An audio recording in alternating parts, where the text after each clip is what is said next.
안녕하십니까. 오늘 사회를 보게 된 서울대학교 행정대학원 김준기입니다. 오늘 글로벌 전략 세미나 두 번째 시간인 걸로 기억하고 있는데요. 국가 예산 또는 재정 확대인가 재정 건전성인가를 두고 아주 이 분야의 최고의 전문가 두 분을 모시게 돼서 정말 기쁘게 생각합니다. 먼저 두 분을 소개하고 그리고 선생님들의 기조, 발제 듣고 그 다음에 토론으로 이어가도록 하겠습니다. 먼저 김원식 건국대학교 경제통상학부 교수님 소개해드리겠습니다. 네, 선생님을 소개해드린다면은 현재 말씀드린 대로 건국대학에 재직 중이시고요. 한국경제학회 부회장이십니다. 직업이 교수시지만 또 직업이 회장이신 것 같습니다. 한국사회보장학회 회장을 역임하셨고 또 연금학회 그리고 우리 재정학회라고 가장 큰 재정학 분야에서의 학회장도 역임을 하셨고요.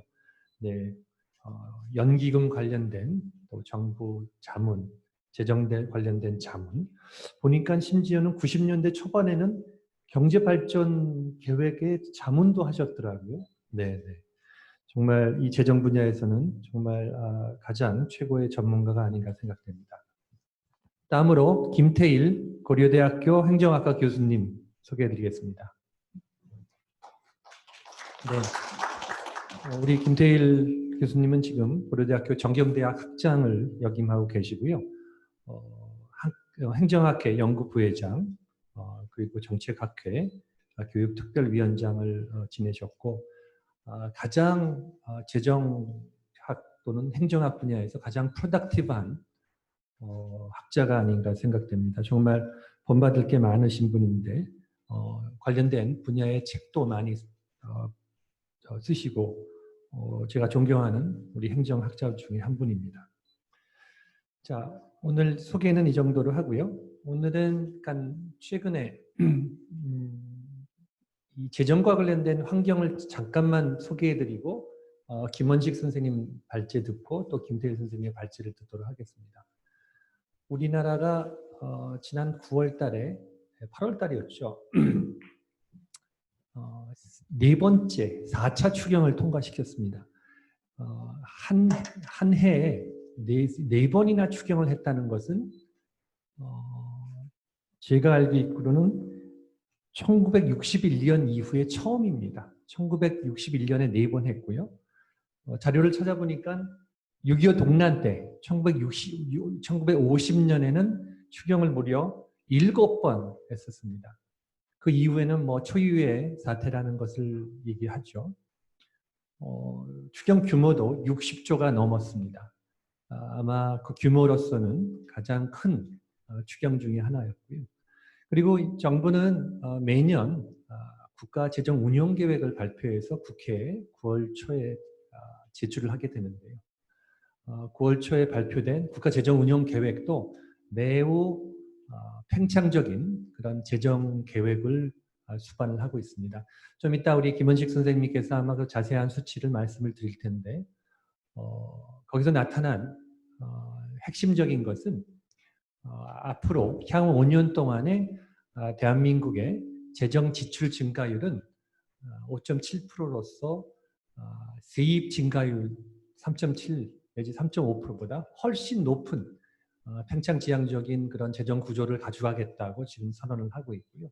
거기에 따른 효과는 아무래도 세입은 줄고 지출은 느는 상황에서 재정 수지가 늘어나고 따라서 채무도 거의 매년 110조에서 120조가 늘어나는 그런 구조를 갖게 될 가능성이 큽니다.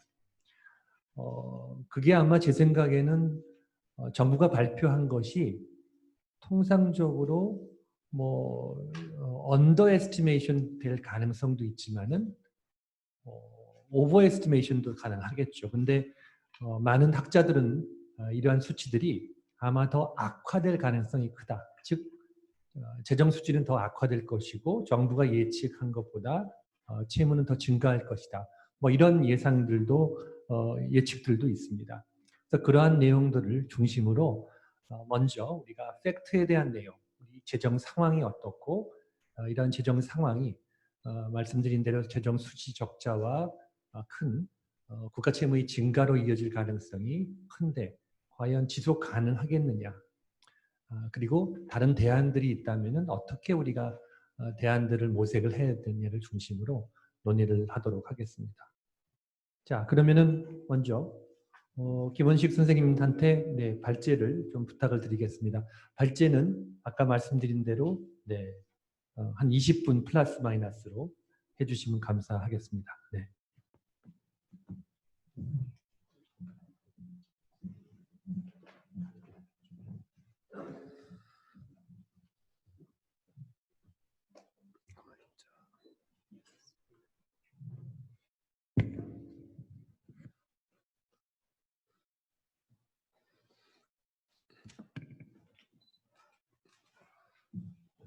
이쪽에서 인사드려야 되겠네. 예, 방금 소개받은 건국대학교 경제학과 김원식입니다.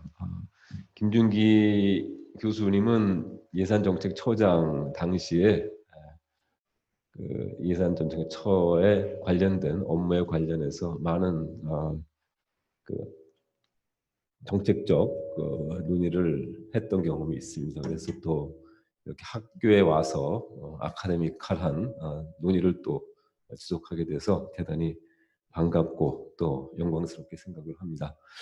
오늘 주제는 재정 확대인가 재정 건전성인가에 대한 문제인데요.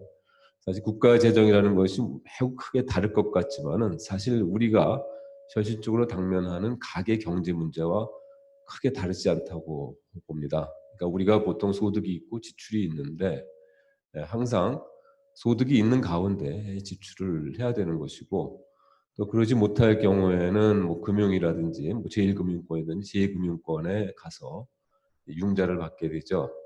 나 자체 이제 그 제2금융권 혹은 사채 시장에 가게 되면 높은 이자율로 해서 가계가 붕괴되는 그러한 현실들을 우리가 직접 목격을 하고 있습니다. 그래서 항상 가계 경제를 건전하게 이끄는 것과 같이 국가 경제도 크게 다르지 않게 항상 건전하게 이끌어 가야 어떠한 위기가 당면해도 어떤 위기에 당면하더라도 그것을 극복할 수 있지 않겠느냐 하는 것이 저 나름대로의 입장이고요. 그래서 오늘 그러한 관점에서 여러분들에게 뭐 다양한 저의 생각과 또 데이터에 기초한 말씀을 드리려고 하고 있고요. 혹시 다음 이제 발제하실 김태일 교수님께서도 아마 다소 중복되는 부분이 있겠지만은 제 슬라이드에서 나오는 뭐 많은 문제점들에 대해서 좀 담백한 그러한 토론과 논의가 진행됐으면 좋겠습니다. 그리고 혹시 제가 논의를 진행하는 과정에서 더 슬라이드가 좀 깁니다만은 의문사항이라든지 뭐 잘못된 부분이 있으면 지적을 해주시면 기꺼이 함께 논의하도록 그렇게 하겠습니다. 감사합니다. 이것은 이제 펠릭스 곤잘레스 토레스라는 뭐 그러다 그다지 유명한 그 작가의 작품은 아닙니다.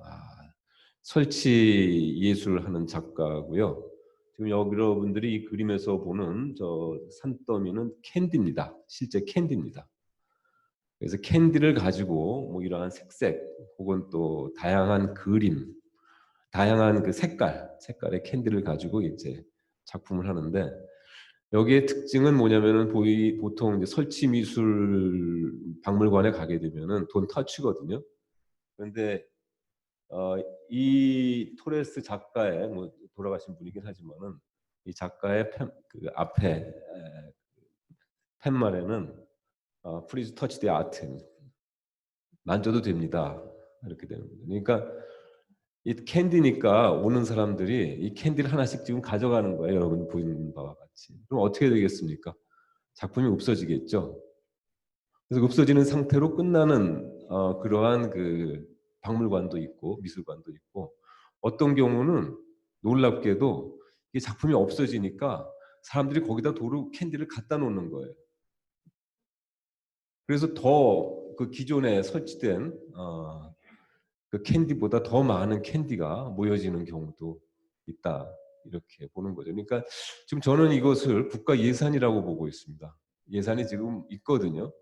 근데 지금 가져갈 궁리만 하고 있는데 이게 이제 두 가지의 컬처가 있겠죠. 어떤 나라에서는 그 예산을 그냥 쓰고 안 갖다 놓고 그냥 계속 없는 상태에서 진행되는 그 작품도 있을 것이고 그런 경우도 있어. 어떤 나라에서는 이게 지금 심각하다. 그래서 오히려 자발적으로 국가 예산을 보충하는 그러한 경우도 있을 것이다. 이렇게 생각합니다. 그러니까 일종의 그 어떤 그 국민 교육이라고 그럴까요? 네. 재정에 대한 국민 교육이 어떻게 되느냐에 따라서 상당히 다른 재정적 결과를 낳지 않겠느냐 그렇게 생각합니다. 이것은 이제 뭐 서론이라고 말씀드릴 수 있고요. 제가 오늘 잘 안 되네. 예. 그래서 목차가 안 나오는데 일단 전반적인 문제부터 좀 먼저 말씀을 드리도록 하겠습니다. 그 이상현상, 뭐 어떻게 보면 뉴노멀이라고 얘기를 하고 있는데 어떻게 보면 애브노멀의 현상이라고 보는 것이 더 정확하겠죠. 비정상적인 현상인데요. 소득주도 저성장에 대한 문제가 있고 대량 실업이 지금 우리 사회에 상당히 심각한 문제로 나오고 있습니다. 정부는 비정규직 근로자들을 정규직 근로자화하겠다고 엄청난 예산을 쓰고 있지만은 또 비정규직법도 있습니다만은 사실상 비정규직이 일반화 마이크 좀 주시고 오히려 비정규직이 일반화되고 있는 그러한 현상이 지속되고 있습니다. 4차 산업혁명의 결과이기도 하죠. 출산율은 계속 낮아지고 있고 현재 아마 올해 우리나라 신생아 출산 수는 25만 명, 30만 명, 곧 아마 25만 명까지 될 것으로 보고 있는데 하고 저희 베이비붐 세대가 한 120만 명 정도 출생아가 나왔습니다. 그러니까 올해 30만 명 이하로 떨어진다고 하면은 4분의 1로 윈더롱론 4분의 1로 줄어든다 이렇게 보시면 될 것 같고요. 노인 인구는 벌써 이제 14% 이상 돼서 고령 사회가 됐고요. 문제는 이제 우리 사회가 대단히 급속하게 변화하고 있는데 우리가 상상할 수 없는 매장 없는 소매업이라든지 또 은행 지점이 없는 핀테크 또 글로벌화되고 있고 기사 없는 자율주행차가 아마 또 나타나고 원격으로 있고 그러니까 이 부분은 실질적으로 새로운 고용을 창출할 수 있는 어마어마한 고용을 창출할 수 있는 영역인데 물론 당연히 기존의 그 산업 근로자들의 수는 감소할 수밖에 없다 이렇게 보고 있습니다. 최근에 코로나 경제로 인해 가지고 이러한 우리 지금 현재 하고 있는 언컨택트 세미나라든지 소셜 디스턴싱이 일어나고 있습니다. 그리고 여기에 이제 적응하지 못한 우리 그 경제 구조라고 그럴까요? 거기에 따라서 천년 실업이라든지 또한 글로벌 서플라이 체인이 붕괴됨에 따라서 국가 경쟁력이 심각하게 위험을 받고 있습니다. 그런 한편으로 보면은 우리가 가지고 있는 그 뭐 장점이라고 할까요? 그래서 재택근무라든지 온라인이라든지 딜리버리 시스템들이 나타나고 있는데 저는 이것을 비관적으로 보는 것이 아니라 거꾸로 우리가 세계적으로 글로벌 경제 영역을 확대하는 기회로 저는 인식을 하고 있습니다. 국가 재정을 간단히 말씀드리면은 사실은 국가 재정이 과거에는 클로즈드 이코노미에서는 굉장히 협소한 의미로 해석이 될 수가 있었습니다. 설령 재정이 불안정해지더라도 그 부담을 국내에서 책임지게 되고 또 거기에 따른 이자 소득이나 이런 것들도 국내에 재분배될 수 있는 여지가 있기 때문에 큰 문제가 안 됐는데요. 이게 이제 글로벌 경제 하에서는 이 국가 부채 문제는 국가 건전성의 핵심 지표가 되고 있고요. 또 한편으로는 국가 신용 등급을 결정하는 요인이 됩니다. 그러니까 저는 이 국가 재정은 하나의 국가 경제의 가장 기본적인 인프라다 이렇게 말씀드릴 수가 있겠습니다. 그리고 한편으로 또 그러면은 경제에는 어떤 영향을 미치느냐? 근데 과거에는 어, 폐쇄 경제 하에서는 상당히 높은 재정 승수 효과를 기대할 수 있었지만은 이제는 뭐 그러한 효과는 상당히 기대하기 힘들고요. 더 큰 문제는 정부가 지금 발행하고 있는 국가 채권들이 글로벌 이자율 변동에 따른 투기의 대상이 되고 있다 하는 심각한 문제가 있습니다. 그래서 이 국가 재정 문제는 국내적인 문제가 아니라 우리나라 경제가 글로벌 경제 프레임 속에서 생존하기 위한 하나의 지표라고 말씀드릴 수 있겠습니다. 그 재정 구조에 있어서 그 또 하나의 이상 현상들은 아까 어, 김 교수님께서도 말씀하셨듯이 연속된 추경으로 해서 국가 부채가 급속하게 증가하고 있다는 부분을 말씀드릴 수가 있고요. 또 이러한 국가 부채의 급증이 사실은 정확히 말씀드리면은 복지 부문의 그 지출, 복지 부문 지출 증가에 기인하고 있다. 상당히 깊은 연관성을 가지고 있다는 것입니다. 그래서 이 국가 부채 문제를 통제하기 위해서는 복지 개혁이 전제될 수밖에 없고, 그럼 복지 개혁을 개혁을 한다는 의미는 우리나라 분배 문제를 포기하겠다는 이야기냐라고 말씀드릴 수 있겠지만은 이 문제를 해결할 수 있는 다양한 적극적 정책 수단을 우리가 도모해야 하지 않겠느냐 이렇게 생각을 하고 있습니다. 더 큰 문제는 이 국가 재정의 악화를 아, 억제할 수 있는 미래 수단이 별로 없다는 것입니다. 공무원이라든지 군인연금의 정부 부담금, 그러니까 확정 부채죠. 부채가 늘어나고 있고 국민연금이 이제 최근 들어서 노후 보장이 쉽지 않음에 따라서 국민연금의 재정 적자를 국가가 부담을 하는 것이 어떠냐라는 논의가 자꾸 이제 진행이 되고 있습니다. 고령화로 인해서 국민건강보험이라든지 노인장기요양보험의 급여비가 급격하게 증가하고 있고요. 이 부분은 나중에 수치로서 보여드리도록 하겠습니다. 그리고 또 더 나아가서는 4차 산업혁명에 하나의 보완책으로서 기본소득의 도입 요구가 증대되고 있습니다. 그래서 실질적으로 잠재적인 정부 지출 요인이 굉장히 크다 이렇게 말씀드릴 수 있겠습니다. 문제는 이제 이러한 재정 적자, 재정 지출을 해소할 수 있는 국민의 부담 능력이 있느냐 하는 문제인데 사실은 우리나라 그 국민들의 조세라든지 또 사회보장보험료의 부담률이 급격하게 증가하고 있다. 이 문제가 있고요.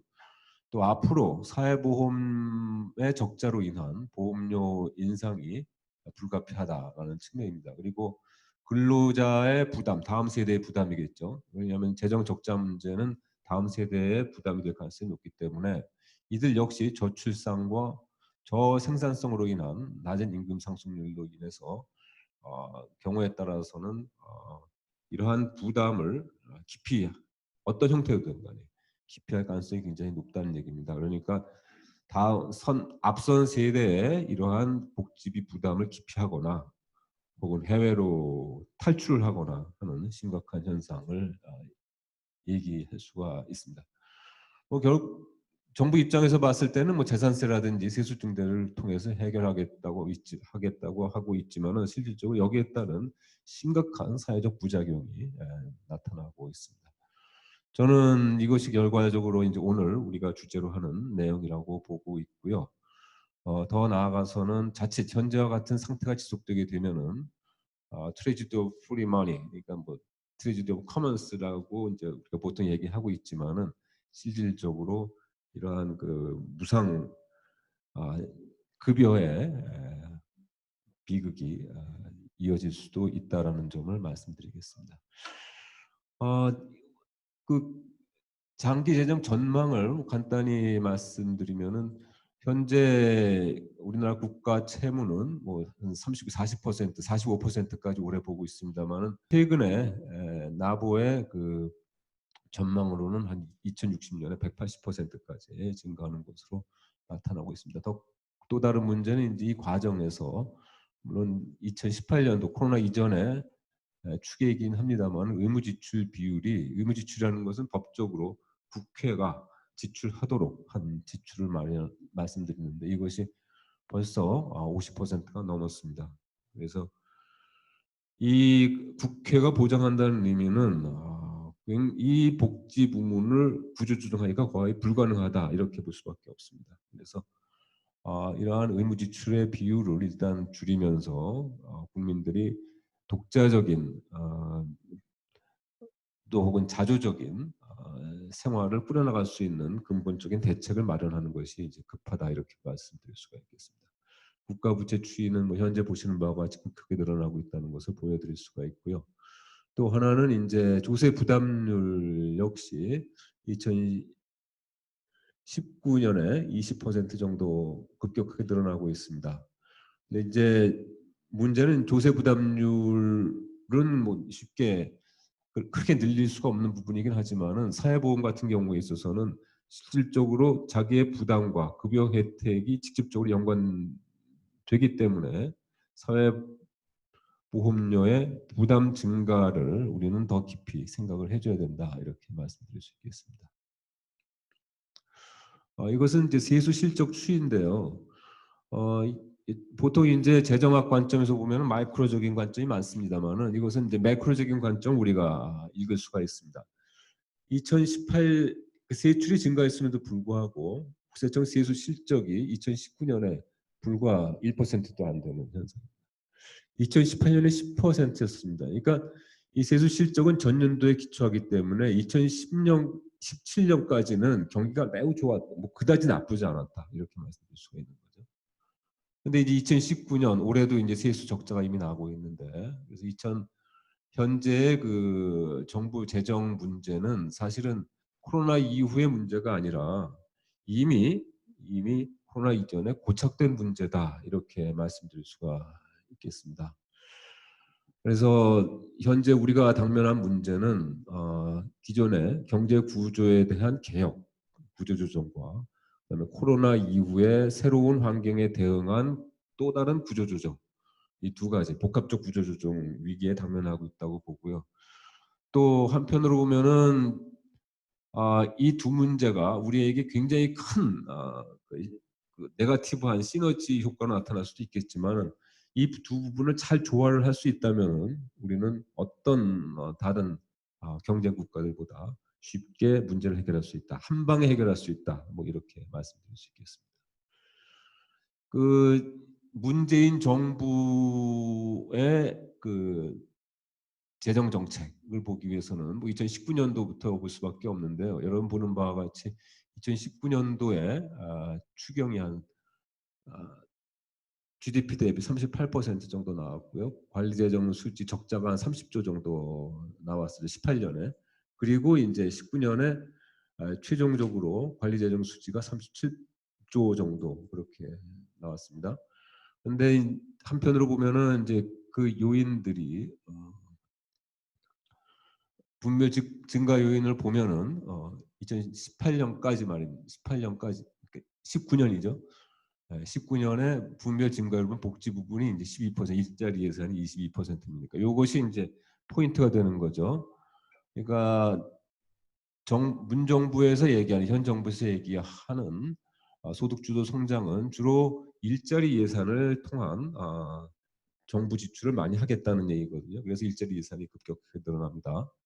문제는 이제 이 일자리 예산이 공공 부문의 고용이고 실질적으로 장기적인 고용을 담보하지 않는 것이기 때문에 오히려 노동 시장이 더 혼돈 상태에 빠질 그러한 상황 하에서 우리가 코로나 사태를 맞은 것이 아니냐 그렇게 보고 있습니다. 또 이제 내년도 예산 아니죠. 그래서 내년도 예산은 재정 수지가 22 예산에 한 100조 정도 적자가 나는 것으로 되어 있습니다. 그러니까 물론 여기에는 이제 코로나 19 대응 패키지가 같이 들어가 있는데 지금 정부가 이제 뉴딜 정책을 새로 만들었습니다. 2025년까지 총 사업비가 160조 원인데 이 중에 40조 정도만 20조 정도만 민간 부분에서 조달을 하고 이 140조를 전부 국가 예산으로 조달하겠다 이렇게 되는 거죠. 그래서 실질적으로 문정부의 그 특성은 기존의 민간 주도의 경제 성장에서 소위 정부 주도의 경제 성장 그리고 한편으로는 자칫 민간 부분을 구축하는 크라우딩 아웃 시키는 그러한 형태의 재정 지출이기 때문에 오히려 우려스러운 이러한 뉴딜이 아니냐 그렇게 생각을 하고 있습니다. 저는 이제 이것을 뭐 전화하는 고통 지수라고 얘기를 하는데 보통 경제 성장 예산 증가는 사실상 정부 조세 국민들의 부담으로 이루어지는 거잖아요. 예산 증가가 경제 성장률보다 더 높아지게 되면은 일반적으로 국민들은 자기가 자연적으로 발생하는 소득보다 훨씬 많은 세금 부담을 할 수밖에 없다는 얘기죠. 사회보험을 포함해서요. 그래서 이것을 저는 조세 고통 지수라고 보고 있습니다. 그래서 여러분 보시는 바와 같이 적어도 자기의 그 소득 증가율보다 4배의 그 사회보장 그 국가 예산 부담을 하고 있는 것이다 이렇게 보고 있습니다. 그래서 2008년도에 이제 굉장히 높았었는데 이것은 당연히 이제 금융위기가 있었기 때문에 높았고 현재 2019년 이것도 이제 IMF 이전이고 저기 코로나 사태 이전이거든요. 지금은 훨씬 더 많은 부담을 우리 국민들이 할 것이고 또 앞으로 해야 되지 않겠느냐 그렇게 생각을 하고 있습니다. 왜냐하면 경제 성장률은 점차 낮아질 수밖에 없을 것이고 또 복지 부분에 대한 개인들의 부담은 높아질 수밖에 없기 때문에 그렇습니다. 그 아까 이제 복지 부분에 대한 그뭐 에비던스라고 그럴까요? 복지 부분 그것을 보여주는 것이 이제 2020년에 현재 복지 분야의 법정 지출이 매우 높다 이것으로 말씀드릴 수가 있고요. 각국에 비교해서 이제 재정을 구조적으로 좀 볼 필요가 있겠는데 우리나라 같은 경우에 있어서는 2007년부터 17년까지 약 10년입니다. 이것은 이제 OECD 데이터만을 활용한 자료인데 과거 10년 동안 우리나라 그 GDP에 대한 사회보장 부담은 2.8% 포인트가 증가했습니다. GDP 대비요. 그러니까 다른 나라에 비해서 뭐 어떻게 보면은 뭐 크게 다르지 않느냐 하는데 특히 우리나라 복지 부분에 있어서 많은 그 벤치마킹이 되는 것이 스웨덴이거든요. 그래서 스웨덴식으로 복지 정책을 가야 된다. 뭐 이렇게도 많이 얘기를 하는데 스웨덴 같은 경우에 있어서는 사회보장에 관련된 복지 지출이 늘지 않았습니다. 그래서 지금 우리나라 복지 제도가 기존에 이러한 북유럽 스타일의 사회보장 제도를 많이 따라왔는데 스웨덴은 이미 1900년대, 1990년도, 2000년대죠. 2000년대 이후에 아주 과감한 복지 개혁을 통해서 복지비 지출을 줄이지 않고 충분히 많이 그러니까 늘리지 않았다 이렇게 말씀드릴 수 있겠습니다. 소득 재분배 효과인데 그 복지가 이제 정부 재정 지출의 핵심적인 그 증가 요인인데 그럼 그 효과는 어땠었느냐 이것을 보여주는 건데 2010년도에 그 빈곤율 기준으로 봤을 때 우리나라 빈곤율은 17%였습니다. 근데 복지 지출로 를 통한 소득 재분배 효과는 15%밖에 줄지 않았습니다. 최근에 들어서도 뭐 좀 그 빈곤율이 낮아지긴 했습니다. 20%고 근데 13% 포인트밖에 줄지 않았습니다. 그런데 스웨덴 같은 경우에 있어서는 2010년도에 28%의 빈곤율인데 소득 재분배를 통해서 9%로 줄였습니다. 그리고 현재도 같습니다. 상당히 선진국들은 이와 같이 그 정부 재정의 핵심적인 목표 중에 하나인 소득 재분배를 성공적으로 끌고 나가고 있는데 지금 우리는 계속 복지 지출 늘리면서도 이 빈곤율을 줄이지 못하고 있다라는 한계가 있고요. 그럼 빈곤율 말고 그럼 국민 전체의 소득 분배 상태를 보면 어떻겠느냐 하는데 그거 역시 0.34에서 0.31밖에 줄지 않았습니다. 스웨덴 같은 경우 0.44에서 0.34니까 약 0.1 포인트 이상 줄였거든요. 그래서 현재와 같은 복지 지출이 이제 지속되게 되면은 복지 정부 지출의 한계 효과는 거의 없지 않겠느냐 그렇게 볼 수가 있고요. 또 다른 이제 고령화 리스크인데 그 장기 재정 문제에 있어서 가장 심각한 것이 고령화입니다. 우리나라 같은 경우에 있어서는 이제 고령화가 시작이 됐는데 선진국은 1970년대부터 이미 고령화가 시작이 되었고 거기에 따른 조정이 다 끝난 상태라고 저는 보고 있습니다. 그래서 이 고령화 문제를 우리가 하나의 리스크로 간주하고 대응하지 않으면 안 된다고 생각을 하는데 국민연금에 있어서 여러분 보시는 바와 같이 40년대에 적립기금이 최고조에 달했다가 2050년대 초반에 54년도 정도 됩니다. 초반에 국민연금 기금이 고갈이 되는 거죠. 그래서 이 적자 부분을 결과적으로 이제 국민연금 개혁이라든지 혹은 다음 세대가 부담을 하지 않으면 안 된다 이렇게 볼 수가 있고요. 또 이것도 이제 다소 오래된 데이터긴 합니다만은 연금 제도를 통해서 정부 지출의 부담이 어느 정도 될 것이냐라는 것인데 우리나라 같은 경우에 있어서는 2007년도, 10년도에는 0.19% 정도였었는데 2060년도가 되면 6배 정도 증가한다. 근데 스웨덴이나 노르웨이, 덴마크 같은 경우에 있어서는 거의 변화가 없죠. 이미.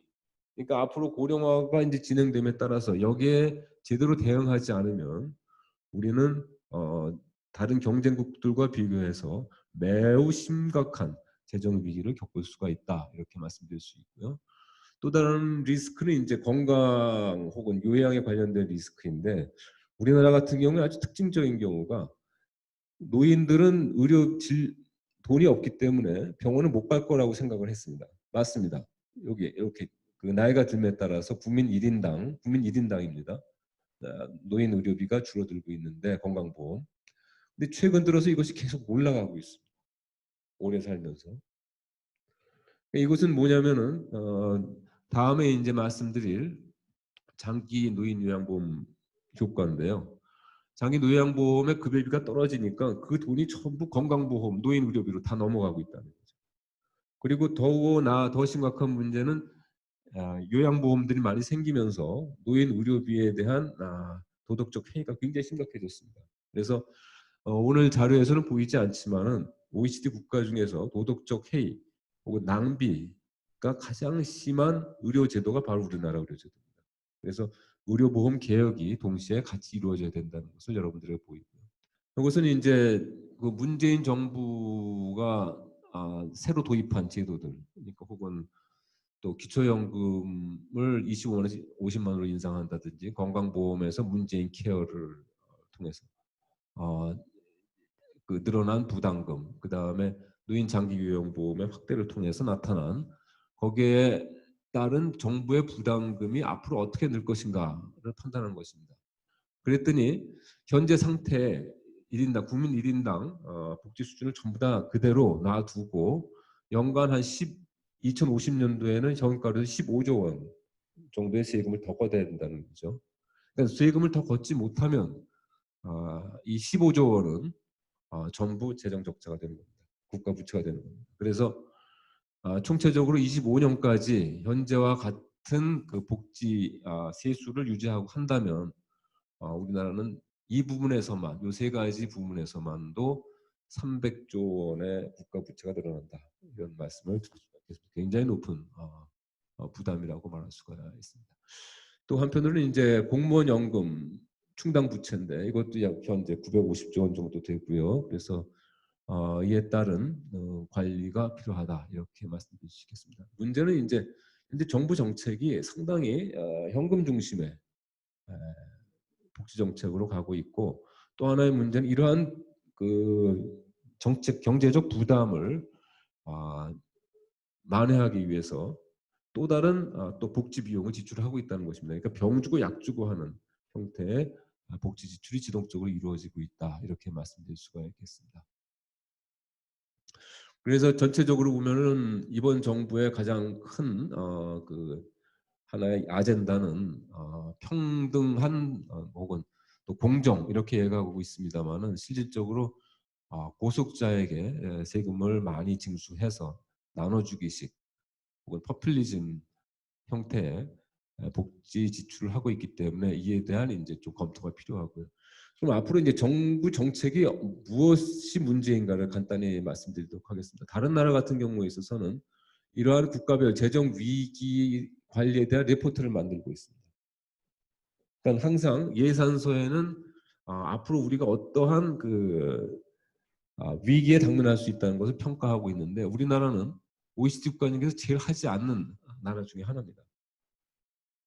11개 항목 중에서 3개 정도만 리포트를 하고 있다는 거죠. 그래서 앞으로 이 재정 정책은 이러한 리스크를 미리 예견하고 대비할 수 있는 정책이 필요하다는 말씀을 드릴 수 있고 특히 네덜란드 같은 경우에 있어서는 경제정책 분석국이 따로 있어가지고 선거 공약이라든지 정책 수립에 대한 비용을 추계하고 있죠.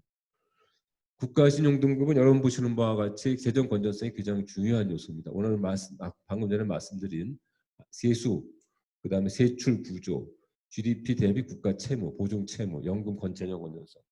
방금 전에 말씀드렸습니다. 이것이 다 우리나라 재정 건전성을 평가하는 요소로 다 들어가 있다는 점을 말씀드릴 수 있고요. 또 하나는 이제 앞으로의 재정 위기의 가능성은 크게 기초연금이 앞으로 아마 다음 선거에서 아마 기초연금이 또 증액될지도 모르겠습니다. 그리고 또 하나는 기존의 각 개인들이 당연히 느꼈었던 필수 생활비들이 전부 재정으로 다 전가되고 있다. 국민연금제도 계속 개혁하지 않고 일종의 핫포테이토 게임만 하고 있는 문제. 그리고 건강보험이라든지 장기노인요양보험에 정부 부담이 가중되고 있습니다. 공무원도 또 증가함에 따라서 정부 공적연금의 부채가 계속 늘어나고 있고요. 공공부문의 부채도 계속 늘어나고 있습니다. 탈원전 등등 해서 심각한 문제를 낳고 있고요. 주택금융공사의 주택연금 문제도 오늘 시간이 없어 말씀드리지 못하겠습니다만 심각한 국가 부채화 가능성이 굉장히 높습니다. 세입 측면에서도 방금 말씀드렸듯이 심각한 세수 징수 능력의 한계가 나타나고 있고 시간상 이 부분은 생략을 하도록 하겠습니다. 종합소득세 실효세율이 늘어나고 있고 이어서 종합근로소득세 실효세율도 지속 늘어나고 있습니다. 이러한 급속한 증가는 실질적으로 가계 부채를 증대시키는 요인으로 나타날 수 있다. 이렇게 말씀드릴 수가 있고요. 또 한편으로는 이 조세 부담이 심각하게 편중이 돼 있어서 소득 상위가 이건 지금 2018년도 종합소득세입니다. 종합소득세 소득 상위 10%가 86%를 그리고 상위 20%가 93%를 부담하고 있습니다. 전체적으로 통합 이제 부담률은 약 소득 상위 10%가 한 75% 정도 부담하는 것으로 보시면 되겠습니다. 법인세 같은 경우에 있어서도 대기업들이 상당히 많은 부담을 하고 있죠. 그래서 거시적 관점에서 보면 재정이 곧 국가 경쟁력이고 또 미시경제적 관점에서 보면은 지금 정부는 현금 중심으로 모든 문제를 해결하려고 하고 있습니다만은 실질적으로 그러한 정책적 문제를 해결하는 통제적 수단은 대단히 많습니다.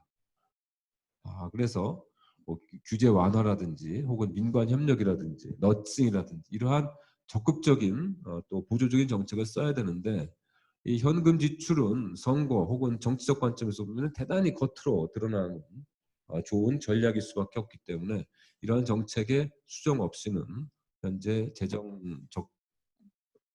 적자 문제는 해결할 수 없지 않겠냐 이렇게 말씀드릴 수 있고요.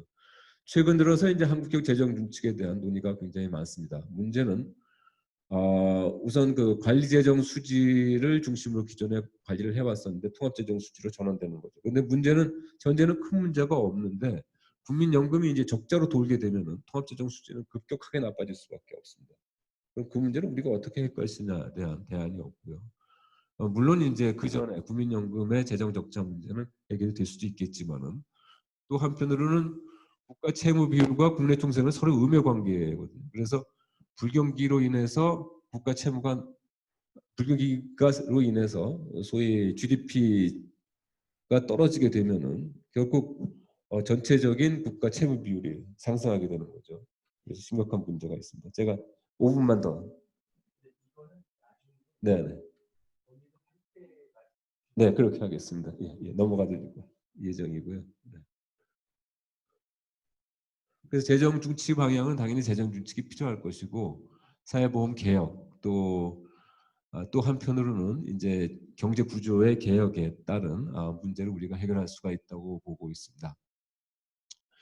또 그 재정 건전성 문제가 복지 부분과 직접적으로 관련되기 때문에 노동 문제가 근본적으로 해결되지 않으면 이 복지 문제는 해결될 수가 없습니다. 그래서 노동 시장에 근거한 연금 개혁이 필요하고요.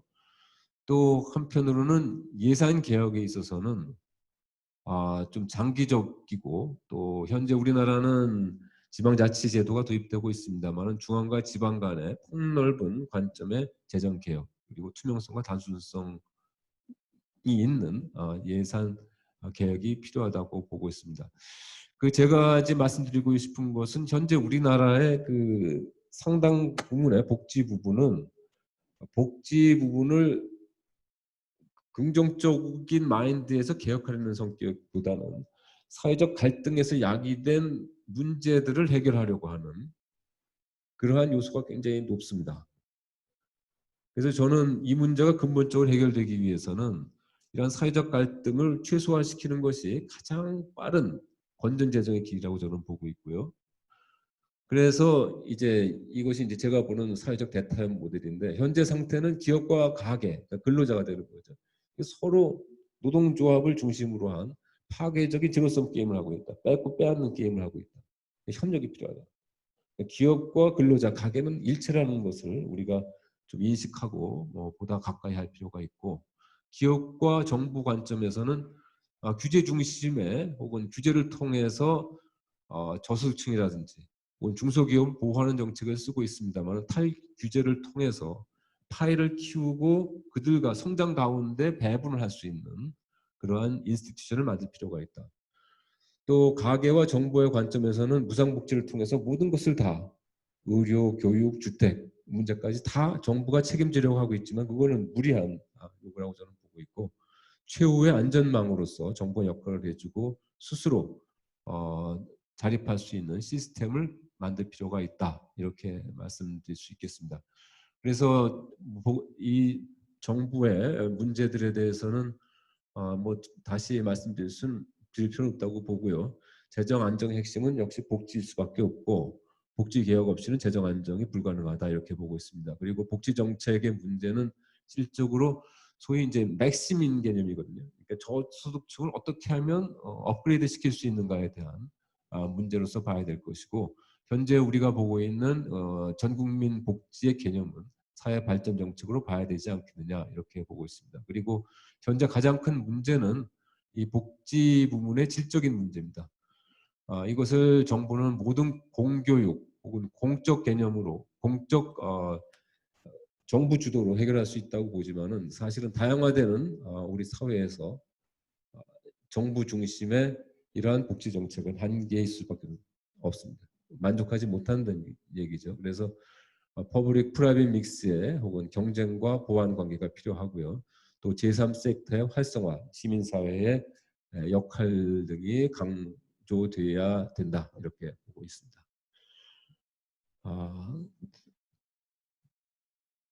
추가적으로 간단히 좀 몇 가지 말씀드리면은 재정 안정화를 위한 장기적인 복지 정책이 필요할 것이라고 보고요. 또 더 나아가서는 우리가 고민할 수밖에 없는 부분이 통일 후에 어떤 복지 모델을 갖출 것인가에 대한 판단이 있어야 될 것이라고 봅니다. 그래서 진정한 복지 국가는 사실은 모두 다 스스로 자립을 해서 복지비 지출 없는 복지국가 되어야 될 것이 아니냐 그렇게 생각을 합니다. 조금 다소 길어졌습니다만 이상으로 제 발표를 마치도록 하겠습니다. 감사합니다.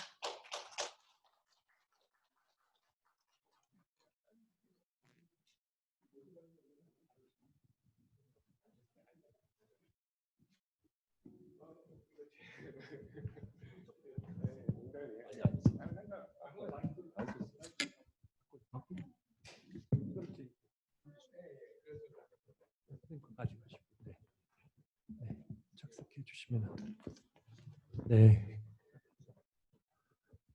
PPT 룰이요.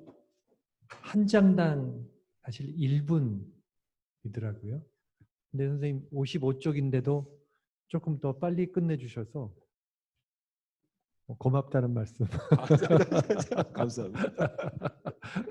네. 교수님들 또 하나 특징이 있죠. 네, 이게 마지막으로를 한 3번, 4번 하시죠. 근데 선생님 하여튼 잘 시간 안에 끝내주셔서 감사합니다.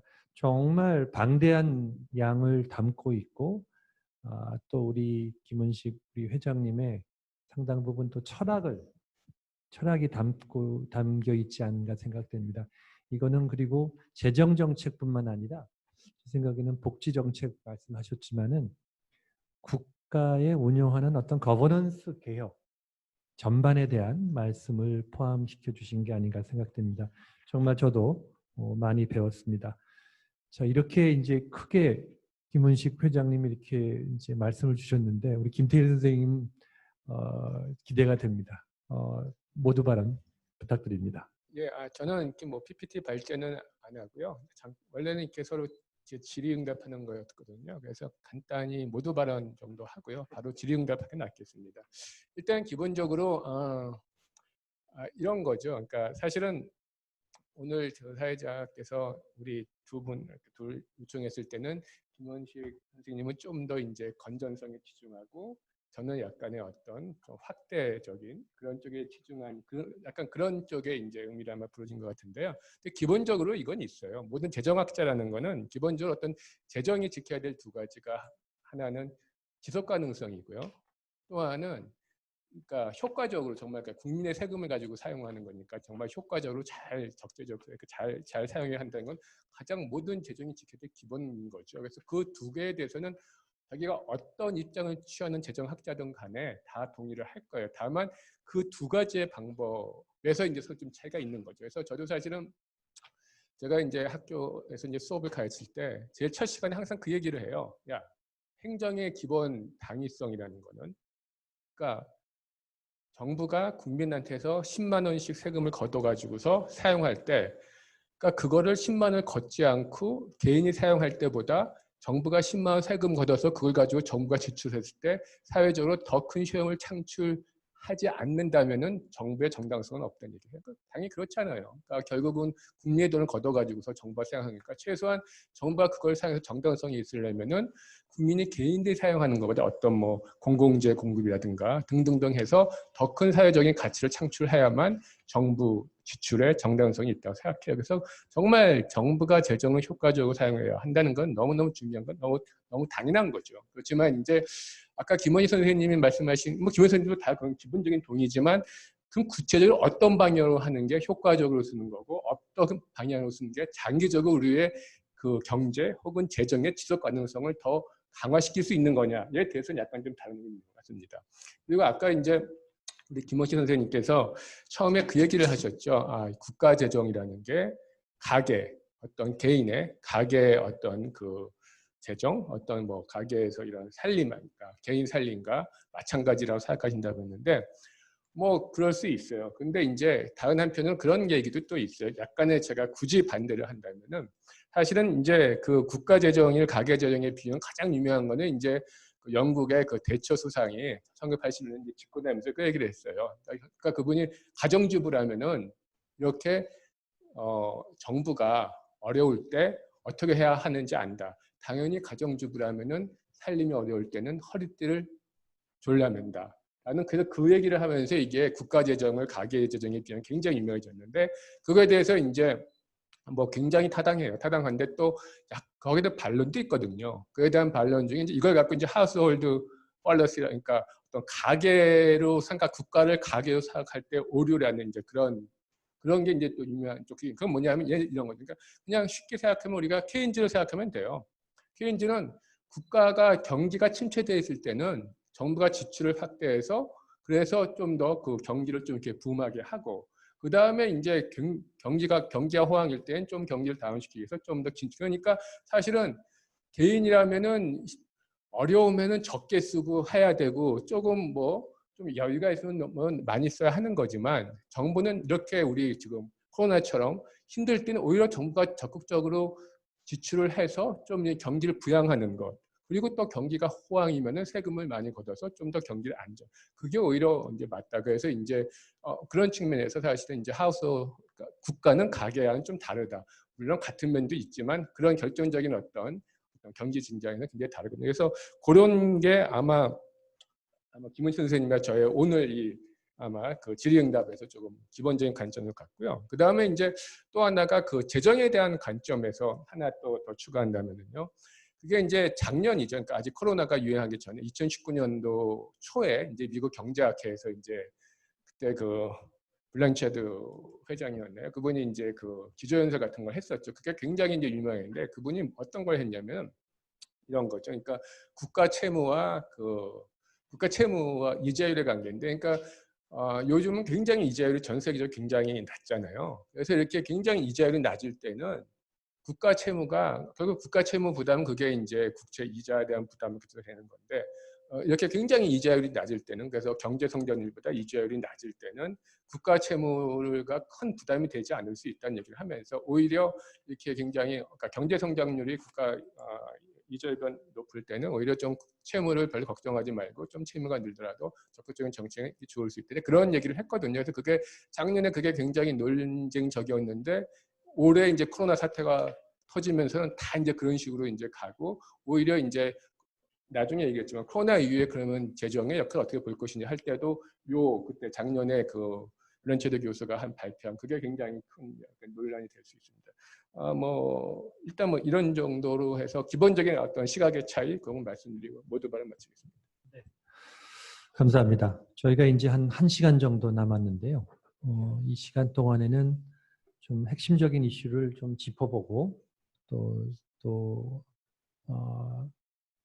더불어서 우리의 재정 상황을 현재 어떻게 평가해야 되는지 그리고 우리 김원식 회장님이 여러 가지 위협 요인에 대해서 말씀 주셨는데 그러면 가장 큰 위협 요인이나 이런 것들이 무엇이고 거기에 대한 과연 대안이 있는지 한번 말씀을 나누도록 하겠습니다. 먼저 우리가 풀어나기 위해서는 이제 방금 말씀하신 말씀들에서 이제 시작을 해야 될 것 같은데요.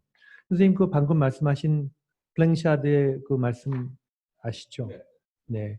그러니까 이분은 거의 영구 부채에 대한 말씀을 하신 게 아닌가 생각돼요. 그러니까 전제 조건은 물론 저이자, 저금리 구조 하에서가 계속 전제가 된다면은 영구적인 국가 부채를 유지하는 것이 뭐가 큰 문제냐라고 언급을 할 것 같습니다.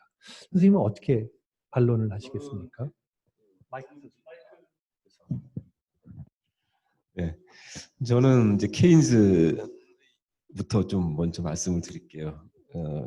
사실 당시 상황 자체가 이제 그 폐쇄 경제, 글로벌라이즈되지 않은 경제거든요. 그래서 사실은 뭐 그 관점에서는 이러한 그 경기 확장론 혹은 경기 조절론이 먹힐 수가 있는데 현재는 이 국가 부채에 대한 판단이 매우 다르다는 거죠. 그러니까 거기에 그치는 것이 아니라 국가 신용도라든지 글로벌 경제에서 외환 문제까지 영향을 미치고 있기 때문에 대단히 조심스럽다 이렇게 말씀드릴 수가 있고요.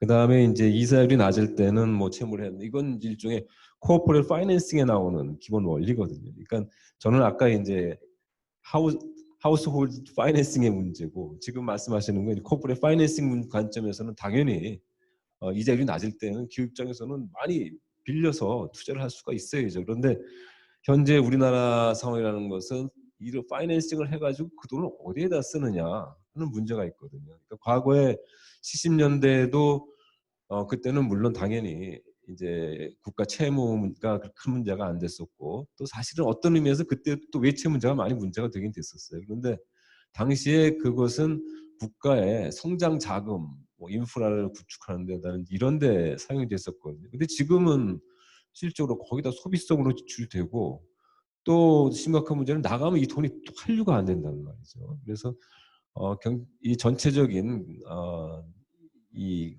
경제 구조 하에서 이 재정 지출 문제를 봐야 되지 않겠나 이렇게 생각합니다. 우선 거기까지만 말씀드리도록 하겠습니다. 근데 거기에 대한 반론은 물론 이제 블랭샤드도 그런 얘기를 하는 것 같습니다.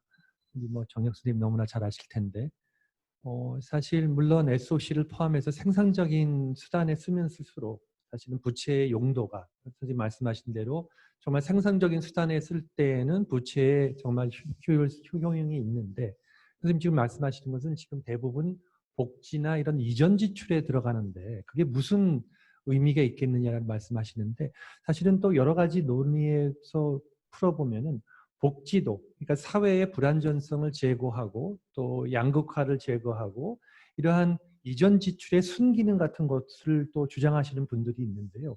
그리고 지금 팬데믹의 사태에서 봤을 때 사실은 필수 불가결한 측면도 없지 않아 있어 보이는데 거기에 대해서는 선생님 어떻게 생각하시는지 궁금합니다. 예, 순기능이 있을 수밖에 없죠. 직접적인 순기능이 있는데 궁극적으로 이제 아까 지표에서 보여드렸듯이 이 소득 재분배 문제가 해결이 되지 않고 있다는 거예요. 그리고 또 하나는 이제 뭐 무상복지 문제가 반드시 이 정부에서 시작이 된 건 아니지만은 뭐 노무현 정부 때부터 이제 후기부터 도입이 되기 시작을 하고 그 다음에 MB 박근혜 정부에서도 이제 계속 확대되는 건 사실이거든요. 근데 그 과정에서 실질적으로 소득 문제가 해결된 게 아니거든요. 그래서 그 문제가 또 다른 문제는 이제 인시던스 문제. 그러니까 이 효과가 사실은 지속 가능하냐에 대한 판단을 해줘야 되는데 거꾸로 이 빈곤층의 그 자립 능력이 떨어지고 그 다음에 무상복지를 통해서 무상복지라는 개념은 비빈곤층의 혜택을 본다는 얘기거든요. 그래서 거꾸로 빈곤층에 가야 할 혜택이 중고소득층으로 빠져나가는 실질적인 정부의 그 소득 분배 효과가 반감되는 현상들이 나타나고 있다는 것이 이제 심각한 문제고 우리가 좀 살펴봐야 될 부분이라고 보고 있습니다. 네.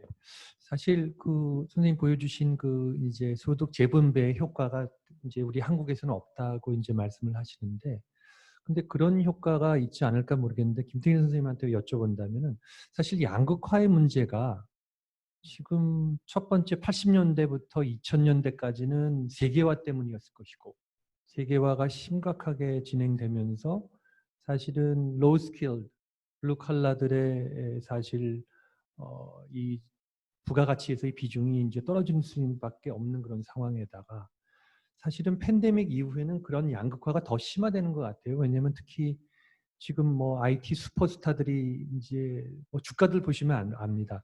소위 뺑 플러스 페이스북하고 애플 플러스 뭐 넷플릭스 그다음에 G는 구글이겠죠. 여기가 60% 이상 이어 투 이어로 올랐을 때 보면은 그러니까 이런 이 사회에서의 그 재분 이제 분배가 사실은 이제 위너 테이크스 올 체제로 되고 또 IT의 이런 슈퍼스타들을 중심으로 완전히 확 몰리는 그런 현상이 발생을 하고 있는 게 아닌가 생각되는데요.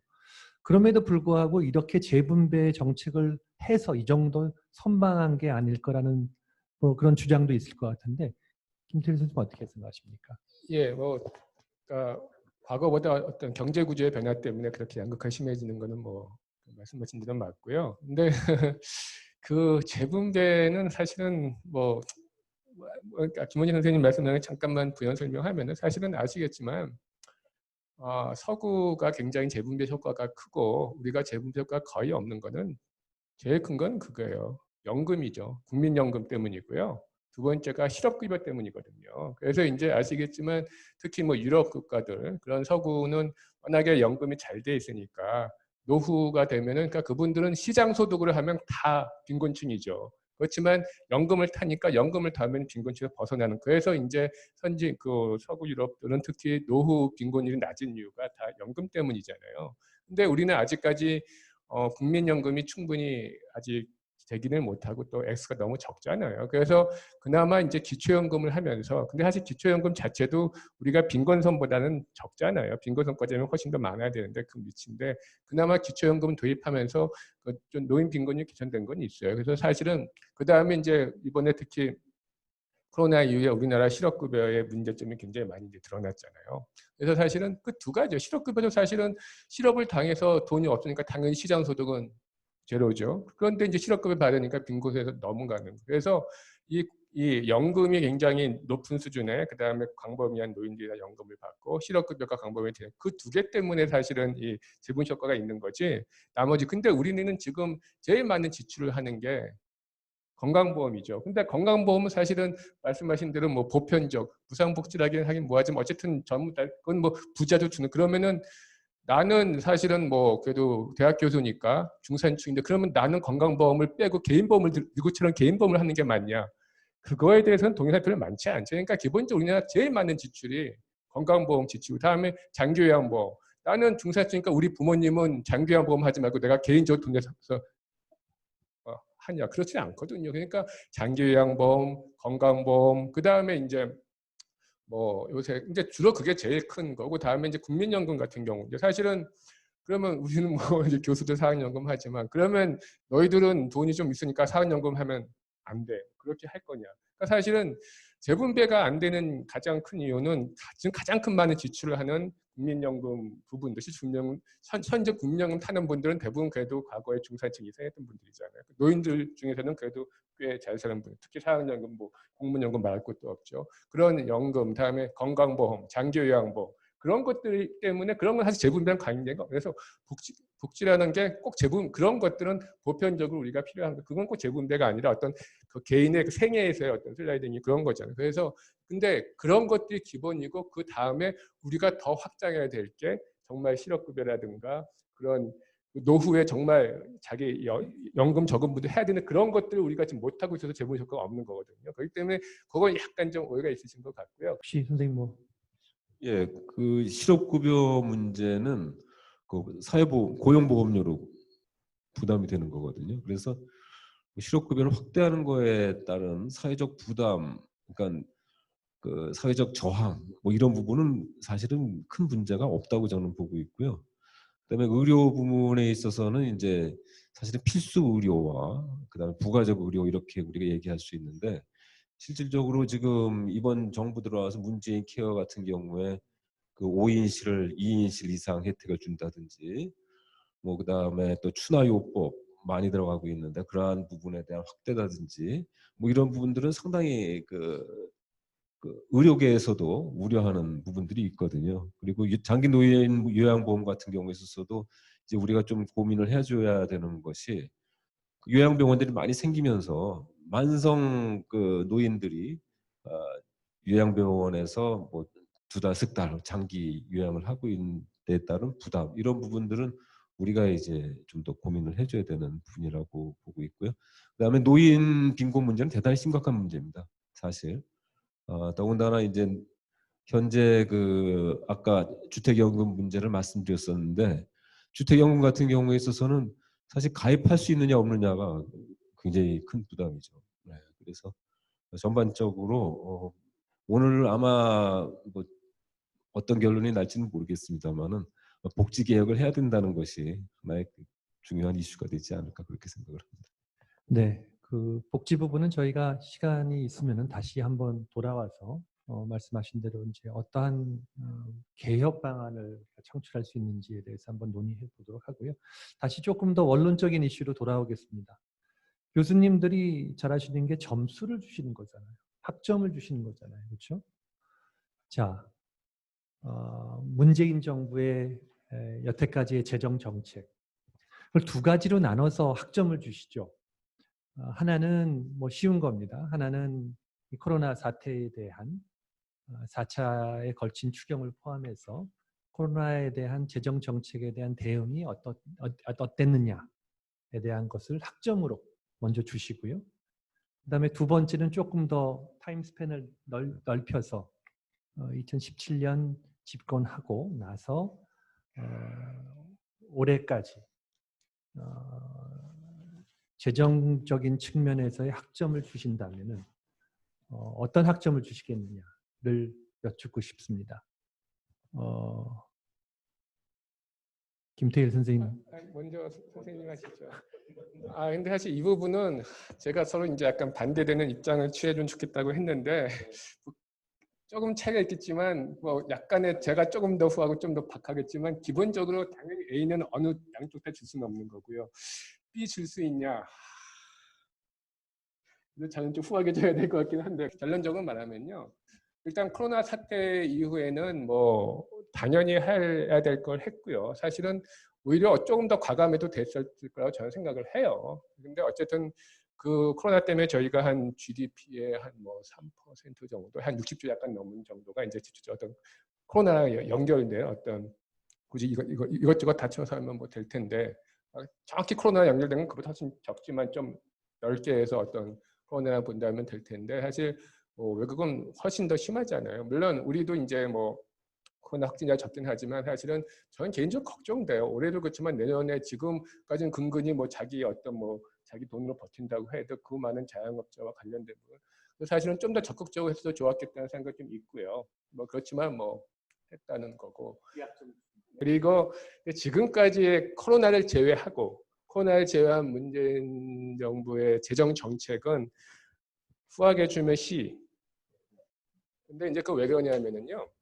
사실은 이제 아까 좀 더 나오겠지만 이제 우리가 그 중기재정 계획을 세우잖아요. 그러니까 중기재정 계획을 세우는데 사실은 이게 중기재정 계획이라는 게 한 5년 기간 동안에 앞으로 재정을 내가 어떻게 운영하겠다라는 걸 이제 보이는 거죠. 그래서 사실은 제일 중요한 게 2017년에 문재인 정부가 집권했기 때문에, 그러니까 또 특히 문재인 정부는 이제 봄에 집권했기 때문에 이 국가재정 계획은 가을에 하니까, 그러니까 집권하면서부터 제일 첫 해 계획부터가 이제 문재인 정부가 이제 시작할 수 있었던 거죠. 뭐 물론 좀 시간은 촉박했지만 그런데 그 해에는 그때 세운 계획은 5년짜리 계획이 어떻게 되냐 하면은 5년 동안에 국가 채무 전혀 높이지 않는, 그러니까 2017년 국가 채무 비율과 2021년의 국가 채무 비율이 똑같이 40%인 거 그렇게 잡았어요.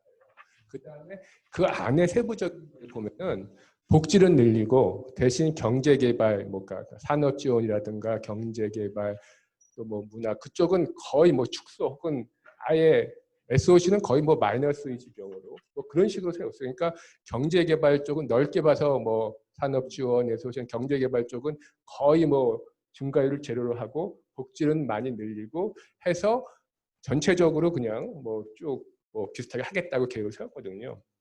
근데 그 다음에 2018년에 세운 계획에서는 그때 약간 좀 경기가 이제 침체될 수 있다 뭐 그런 말이 있으니까 조금 그래도 큰 차이 없는 그쪽은 그래도 마지막 해에 국가 채무 비율을 2%포인트 높이겠다고 계획을 세웠어요. 그러는데 2019년부터 확 달라져요. 2019년이 되면서는 복지 지출은 그때가 우리가 뭐 1번 그것 때문에 소부장 뭐 그 파동 나고 뭐 그러면서 이제 그다음에 2017년에는 뭐 경기가 좋았다가 2018년 경기가 안 좋아졌기 때문에 이제 2019년도 세웠을 때는 복지 지출은 2017년도 세운 것 그대로 가되 경제개발 쪽가 엄청나게 늘렸어요. 그러다 보니까 적자가 확 늘어서 2019년에 세운 것은 그 첫 해와 마지막 해 그 국가 채무 비율을 9.3%포인트 높이는 걸로 세웠어요. 그리고 이제 올해 세운 거, 2020년에 세운 거는 이제 격차가 18.5%포인트까지 첫 해와 마지막에 늘어나는 건데 올해는 이제 코로나 때문에 어쩔 수 없다고 했지만 작년에 세운 건 코로나 상관없이 문재인 정부의 건데 저는 제 포인트는 뭐냐면은 오케이 국가 채무 비율 높일 수 있어요. 그리고 또 어떤 혹자들이 보는 것처럼 아직은 우리의 국가 채무 비율이 선진국보다 높지는 않기 때문에 오케이 나는 내가 우리 이번 정부에서는 국가 채무 비율을 높이더라도 적극적으로 뭔가를 국민에서 뭘 한다 할 수 있어요. 그런데 그게 처음부터 집권하면서 어떤 자기가 어떻게 5년 동안 하겠다는 의전 가지고 한 게 아니라 처음에는 채무 비율 늘리지 않고 뭐 경제 쪽은 전혀 안 하고 복지만 늘려서 제로 맞추겠다 했다가 그 다음에 뭐 일본 사태 나고 하다 경제 안 좋으니까 갑자기 확 늘려가지고 그러니까 어떤 자기가 철 가지고서 국가 부채를 늘린 게 아니라 그렇다. 근데 사실 이런 경제개발 이쪽은 전혀 안 하겠다 하다 갑자기 그런 식으로 막 갑자기 확 변했던 그런 부분에서 저는 그러니까 적어도 재정의 가장 큰 건 자기가 집권했을 때 앞으로 5년 동안 어떤 계획을 세우고 물론 코로나 같은 예상치 못한 사태가 나면 그건 바뀔 수 있지만 그렇지 않다면은 나름대로 비전 철학을 가지고서 운영을 해야 되는데 그렇지 못했다는 데에서는 뭐 전혀 엑스큐즈가 없다. 이런 말씀이신 것 같습니다. 지금 이제 벤치마크가 선생님 제공이 됐습니다. 그래도 이제 재정에 대해서 조금 이렇게 넉넉하게 입장을 가지시는 김태일 선생님이 B하고 C를 주셨는데 선생님 점수가 아주 궁금합니다. 예, 코로나 대응에 관련해서는 굉장히 입장이 엇갈릴 것 같습니다. 왜냐면은 처음에 이제 시작이 됐을 때 중국도 많이 피해를 봤지만 이탈리아 같은 경우에 막 수만 명 굉장히 심각한 위기가 됐고요. 지금 미국도 뭐 몇만 명씩 지금 나오고 있죠. 브라질도 지금 또 영국 지금 또 급증하고 있죠. 우리나라는 지금 계속 그 컨트롤하고 있단 말이에요. 그런 면에서 상당히 굉장히 잘하는 걸로 그렇게 판단할 수 있는데 한편으로 보면은 이제 글로벌 우리 이제 국가 경쟁력 관점에서 보면은 우리의 가장 큰 경쟁 국가가 이제 싱가포르, 홍콩, 대만, 좀 낮게 내려가서는 베트남 이런 나라들. 대만은 거의 안 죽었어요. 지금 아주 정상적으로 돌아가고 있단 말이죠. 싱가포르 마찬가지고요. 홍콩도 마찬가지고요. 우리의 가장 큰 경쟁 국가들이 그렇게 하고 있는데 지금 우리는 아직까지도 록다운하고 그다음 굉장히 경제가 위축되어 있는 건 사실이거든요. 그런 점에서 저는 경쟁국 간의 관점에서 보면은 뭐 B, C 플러스 정도 그렇게 줄 수가 있고요. 왜냐면 이건 우리가 처해 있는 상황을 우리가 같이 봐줘야 된다는 얘기입니다. 중국은 지금 뭐 자기들은 코로나 문제 다 해결했다고 지금 얘기를 하고 있는 거거든요. 그래서 초기 대응에 문제가 있었기 때문에 그것에 대한 여파를 우리는 지금 받고 있다 이렇게 보고요. 두 번째 문제는 이번 정부의 뭐 공정 뭐 이런 얘기하고 뭐 그다음에 안정 국민의 복지 이런 얘기를 하고 있는데 실제로는 저는 뭐 일종의 정부 입장에서 봤을 때는 굉장히 건전한 사고를 가지고 있음에도 불구하고 정책 배신이라고 저는 보고 있습니다. 그러니까 공정이라고 얘기하는데 공정하지 않은 현상들이 지속적으로 나타나고 있고요. 고용을 누리겠다고 해서 마치 정부 고용이 늘어나면은 고용이 늘어날 전체 실업자가 없을 것 같은데 실제로 실업자는 더 많이 늘어나고 있고요.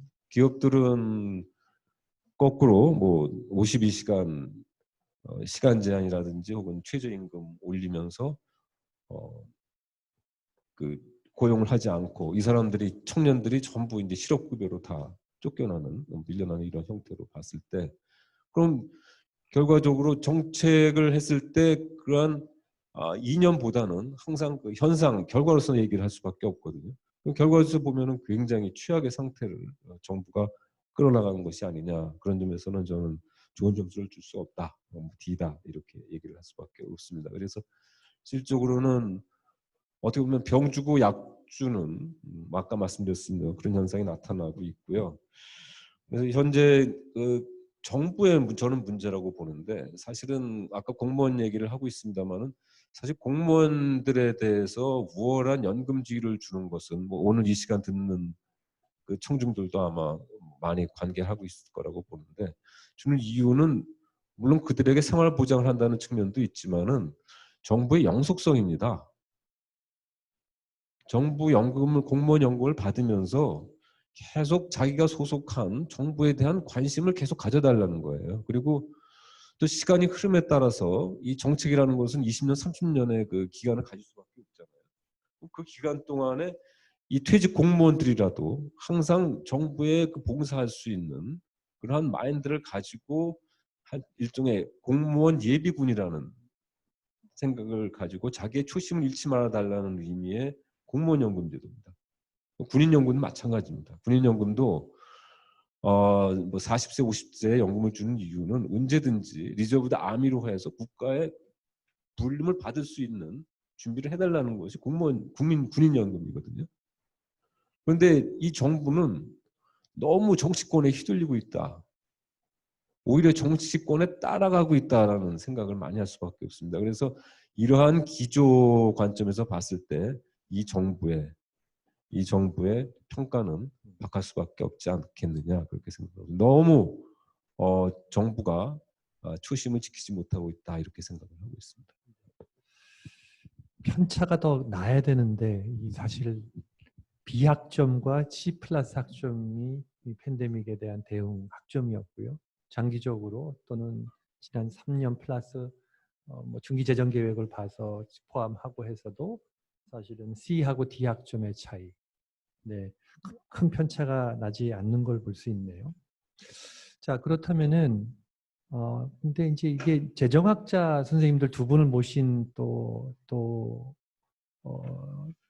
에서 발생하는 문제도 있을 것 같습니다. 재정학자들은 기본적으로 재정 건전성을 중시하기 때문에 그런 원칙에서 벗어나는 것에 대해서는 사실은 용의를 안 하시는 측면도 없지 않아 있는 것 같은데요. 자, 그러면은 국가 채무로 넘어가서 한번 얘기를 해볼까요? 국가 채무. 국가 채무가 지금 뭐 여러 가지 리포트가 있습니다만 지금 기본적으로 올해는 한 40%대 중반이 되는 거죠. 한 44%. 네. 그리고 이제 이게 어느 방향으로 갈 것이냐. 아까 선생님도 말씀하셨습니다만 나보의 18년 리포트는 뭐 한 90%, 2050년. 근데 올해 나온 국회 예산정책처의 보고에 의하면은 2050년인가요? 60년이죠. 이게 186%. 그러니까 GDP의 186%라고 지금 전망을 하고 있는데 그것도 as is로 한 상태죠.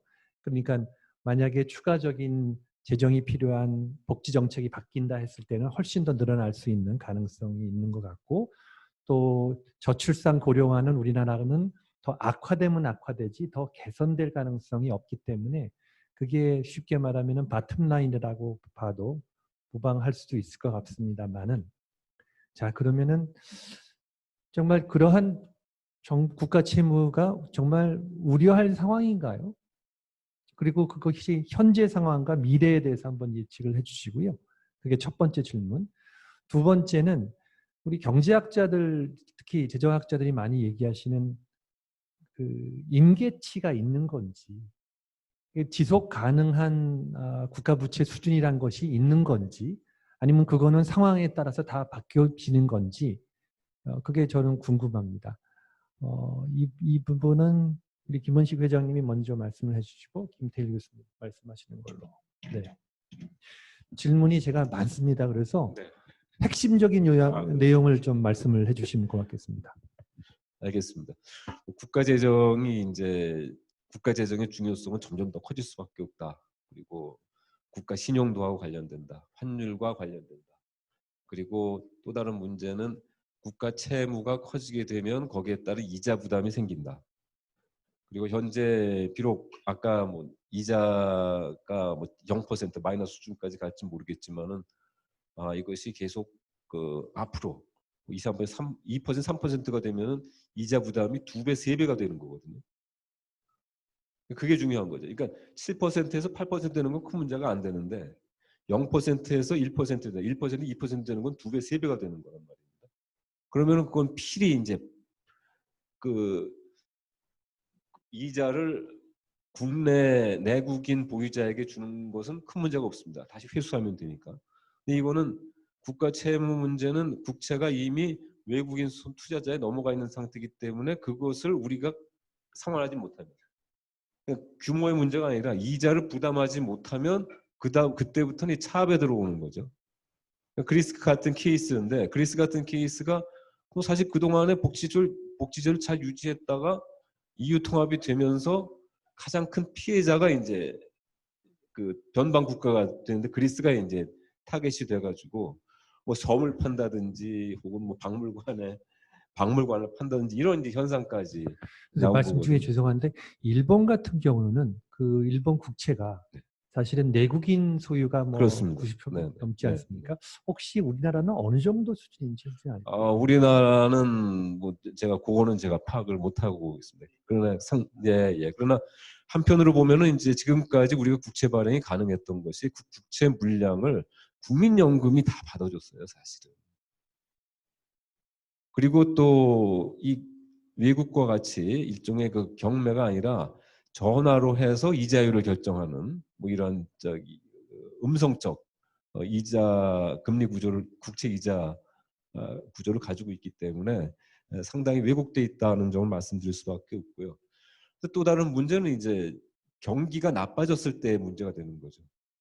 경기가 나빠지게 되면 결과적으로는 국채 비율은 급격하게 스카이 로켓팅 할 수밖에 없는 결과가 났기 때문에 저는 어떤 형태든 간에 국채 GDP 대한 비율은 낮춰져야 되고 OECD가 이제 60% 얘기하고 있는데 그 당시에 마스트리트 90년대의 마스트리트 조약은 당시에 거의 모든 그 국가들이 60%가 넘었었거든요. 그러니까 전체적인 관리를 하기 위해서는 60% 이하로 낮춰야 된다는 의미의 60%지 우리나라처럼 60%까지 가도 된다는 의미는 아니었었다. 일단 여기까지 말씀드리겠습니다. 예, 일단은 약간 좀 명확히 해야 될 게요. 나보의 이제 소위 나보도 하고 우리가 장기 재정 전망 많이 하잖아요. 그거 하면 뭐 국채 비율이 굉장히 많이 높아지 나오는데 사실은 사실 나보나 그런 데서는 장기 재정 전망이라는 거는 사실은 전제가 이거죠. 현재 제도가 그대로 유지된다는 가정하에서 30년 뒤, 40년 뒤 어떻게 될 거냐는 거거든요. 그 얘기는 현재 제도가 그대로 유지된다는 것은 아까 말씀하신 것처럼 복지 제도도 현재가 그대로 유지된다는 전제하에요. 근데 뭐 대충 지금까지 추세를 보면 복지 제도가 더 증가할 테니까 그러니까 지금보다 더 복지 지출은 늘어나겠죠. 그러려면 지출은 더 늘어나는데 현재 제도가 그대로라는 거는 조세도 마찬가지예요. 조세와 사회보험료도 현재가 그대로 유지된 전제하거든요. 그런데 지금 예컨대 건강보험 같은 경우는 이제 곧 8%로 깨서 이제 넘어가니까 건강보험은 지출이 늘어나면 그건 항상 수준을 맞출 수밖에 없기 때문에 보험료가 더 올라갈 수밖에 없고 지금까지 계속 우리 보험료가 올라와서 그걸 맞춰왔거든요. 마찬가지로 국민연금도 결국은 보험료를 올릴 수밖에 없죠. 그러니까 사회보험은 그 원리 자체가 그 수입을 해야 되기 때문에 그래서 기본적으로 그러니까 당연히 앞으로 20년, 20년, 30년대 건보료가 그대로고 국민연금 보면 이거 그대로 있을 수 없는 거죠. 그러니까 이건 정확히는 전망이 아니라 현재가 그대로 된다면 이렇게 될 것이니까 미리미리 그 전에 너무 심해지지 않게 대비를 하는 의미에서 보는 거기 때문에 이걸 가지고 앞으로 우리 30년대 국가 부채가 GDP 100% 넘어간대. 야, 큰일 난. 그런 건 좀 아닌 거죠. 그래서 이거는 좀 오해를 좀 명확히 해야 될 필요가 있는 거고요. 두 번째는 그럼에도 불구하고 이제 다 아시지만 우리가 뭐 고령화, 급속한 고령화라든가 뭐 그런 것 때문에 굉장히 지출 수요가 늘어나는 거고 사실은 이제 국가 채무에서 정부 지출 드는 건 대부분 다 복지 지출인 거죠. 그래서 이제 그거 아까 김원희 선생님 염려하신 거는 그거는 뭐 당연해요. 당연한데 문제는 이런 거죠. 이건 좀 엉뚱한 주장이긴 한데요. 기본적인 그러니까 이쪽에 어떤 그럼에도 불구하고 복지 늘려야 되고 국가 채무를 걱정하지 마야 된다고 하는 사람들의 기본 얘기는 이런 거예요. 우리나라가 1인당 GDP 경제 성장률은 그러니까 점점점 저성장이지만 마이너스는 아닌 거란 말이죠. 계속해서 경제는 성장해요. 근데 예컨대 1인당 GDP가 작년보다 만약에 3%가 늘어났다는 거는 작년보다 우리 국민 개개인이 쓸 수 있는 돈이 3%만큼 더 증가한, 우리가 더 많은 재화와 용역을 사용할 수 있는 거예요. 그러니까 3%면 그 경제 성장의 의미잖아요. 그렇다면은 결국은 국가 전체로 보면은 어쨌든 항상 과거보다 더 많이 재화와 용역을 쓸 수 있는데 왜 그 내에서 왜 노인들 부담하는 거는 왜 문제가 되죠? 전체로 보면은 다 과거보다 항상 더 우리가 더 우리의 사용할 수 있는 재화 용역이 늘어나는 거지 줄어드는 거 아니냐. 그러니까 줄어들면 힘든데 항상 우리는 작년보다 더 잘 살 수 있고 더 잘 살 수 있다. 그러나 문제는 재분배의 문제고 누가 그걸 페이할 거냐 문제이긴 한데 그러니까 제 얘기는 당연히 걱정해야 돼요. 당연히 뭐 연금 개혁 심각하고요. 당연히 복지 지출 우리가 잘 해야 되지만 기본적인 전제는 경제는 계속 성장한다면은 그거를 부담할 능력은 된다. 단 그 내에서 어떻게 미리미리 잘 할 것인가 문제가 이제 전제인 거고요. 아까 질문했던 이제 국가 채무 수준인데요. 그게 이제 요새 약간의 좀 굉장히 논란이 많은 뭐 현대통합이나 뭐 MMT론도 있지만 사실은 그 MMT론이 아니라도 전통적인 재정학자들도 과거보다는 국가 채무에 아까 제가 블란시도 얘기도 했지만 국가 채무에 대해서 과거보다는 조금 더 그러니까 완화된 그런 생각을 많이 해요. 그다음에 예컨대 몇 년 전에 그 누구죠? 하버드의 그 로거프랑 그 둘이 한 게 국가 채무 90% 비율을 했다가 그게 이제 엑셀 오류 때문에 잘못됐다는 말이 나오고 막 그랬었는데 사실은 뭐 국가 채무가 높으면 당연히 뭐 부담은 되겠죠. 이제 뭐 부담되는데 근데 이제 과거보다는 어떤 국가 채무에 대해서 사람들이 용인하는 수준이 전반적으로 높아진다. 네. 멘트를 좀 드리고 싶으면 우리나라 국가 채무 문제인데 실질적으로 우리가 이제 선진국에 비해서 공기업 부문이 굉장히 많거든요. 그 부분이 있고 두 번째는 사회보험 부문이 이 관리재정 수지에 빠져 있단 말이에요. 그래서 그 부분이 또 들어가야 되고요. 아까 말씀드렸듯이 선진국은 이제 연금이 사실상 페이주고 시스템으로 가 있기 때문에 우리는 아직 펀딩 시스템으로 돼 있고 페이주로 가는 시점이 언제일지는 잘 모르겠지만은 하여튼 미래에 리스크가 되고 있습니다. 그래서 또 공기업 부채 문제까지도 고민을 하면 현재 우리나라의 국가 부채 수준은 지금 저희들이 보기에는 한 뭐 거의 8, 90%, 100% 수준으로 보고 대비를 해야 된다고 보고 있고요. 두 번째는 이제 국가 부채는 우리가 줄일 수 있을까? 못 줄일 것 같아요. 왜냐하면 우리가 줄일 수가 없죠. 왜냐하면은 우리가 이제 저는 가계를 많이 이제 비유를 하는데 가계 부채가 생기잖아요. 그럼 뭐 단돈 1,000만 원이라도 꾸면은 1,000만 원을 모아서 그 빚을 갚는다는 것은 굉장히 힘들단 말이죠. 정부도 마찬가지. 일단 부채가 늘어나면 뭐 대신 이제 갚는 방법은 있습니다.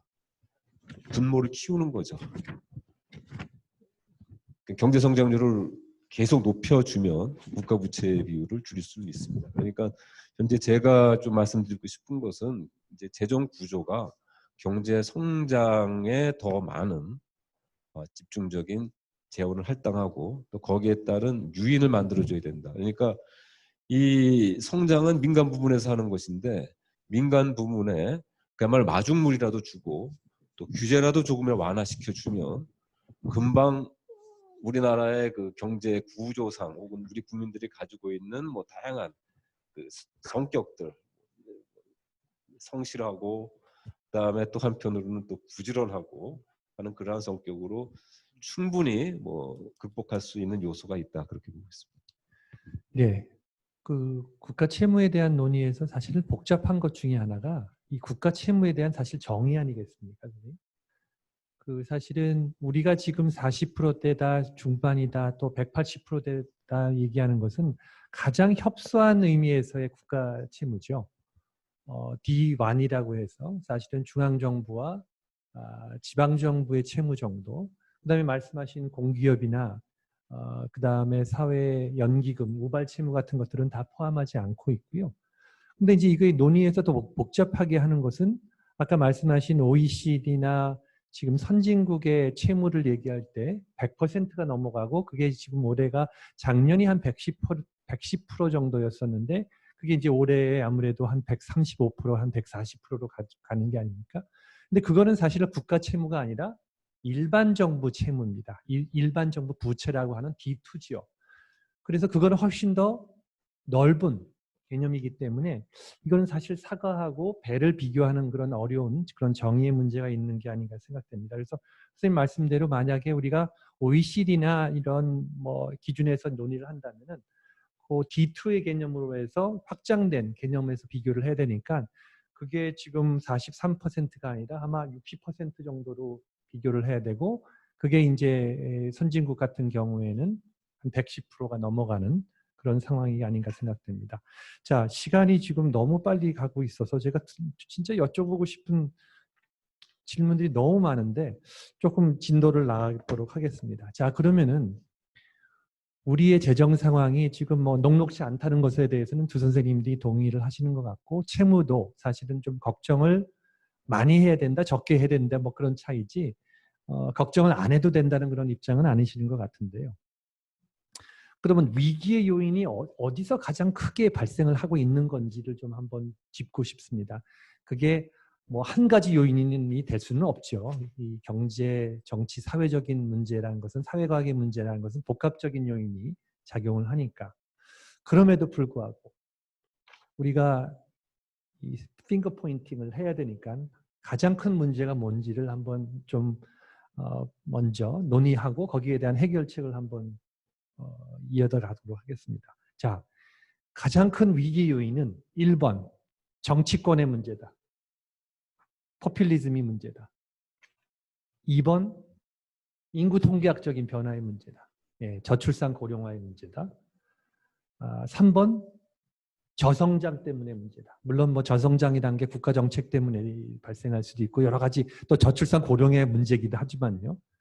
그래서 이게 딱 구분해서 얘기할 수는 없어도 그래도 저출산, 저성장의 문제다. 네 번째는 이것도 아니고 저것도 아니고 내가 새로운 방법을 요인을 찾아드리겠다. 네 가지 사지선다형입니다. 이거는 누가 먼저 하실까요?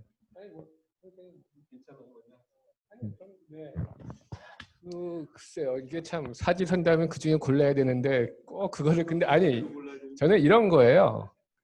정확가 1번 정치권인데 4번과 합친 그러니까 정치권이 문제인데 그게 이제 포퓰리즘의 문제가 아니라 저는 다른 의미의 그러니까 정치권이 아니라 정치의 문제인 거죠. 그러니까 기본적으로 우리가 뭐 저성장은 어차피 그 경제 구조가 바뀌면서 그러니까 선진국도 이미 다 겪었던 거고요. 다음에 인구 구조는 우리가 유난히 더 뭐 고령화가 빠른 거 있고 뭐 저출산이 유난히 심한 것도 있지만 그런 식의 비슷한 경제 구조는 겪어오는데 정부의 비중이라는 게 과거 이제 20세기 초말에도 한 뭐 10% 그러니까 전쟁 때를 빼면은 뭐 10% 그러다가 이제 2차 대전 이후에 복지가 확 복지국가 되면서 굉장히 많이 늘어난 거잖아요. 늘어나가지고 지금은 이제 되게 보면 뭐 소위 선진국들은 40%가 넘고 GDP 대비 우리는 약 30% 정도고 그 한 10% 넘는 차이가 정확히 복지 지출만큼의 차이잖아요. 우리하고 선진국이. 그러니까 복지를 제외한 나머지는 다 비슷해요. 우리나 선진국은 다 한 20% 정도인데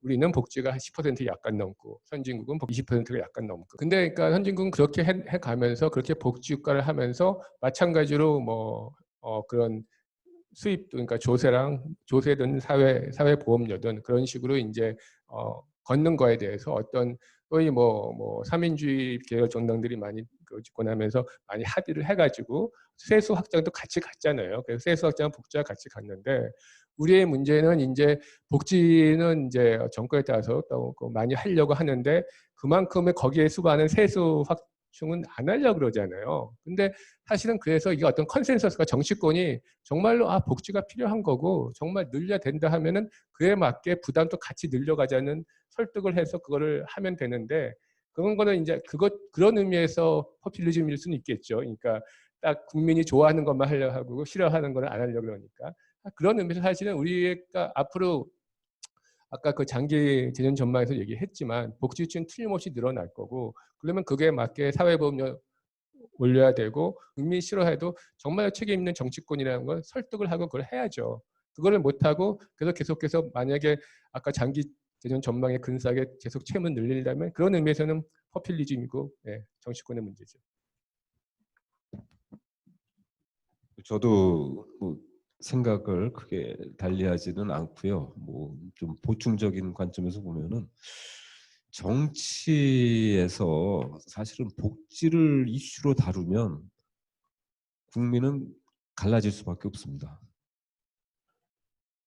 수혜를 받는 사람은 그 쪽은 항상 그 수혜를 주는 정치권을 밀 수밖에 없고요.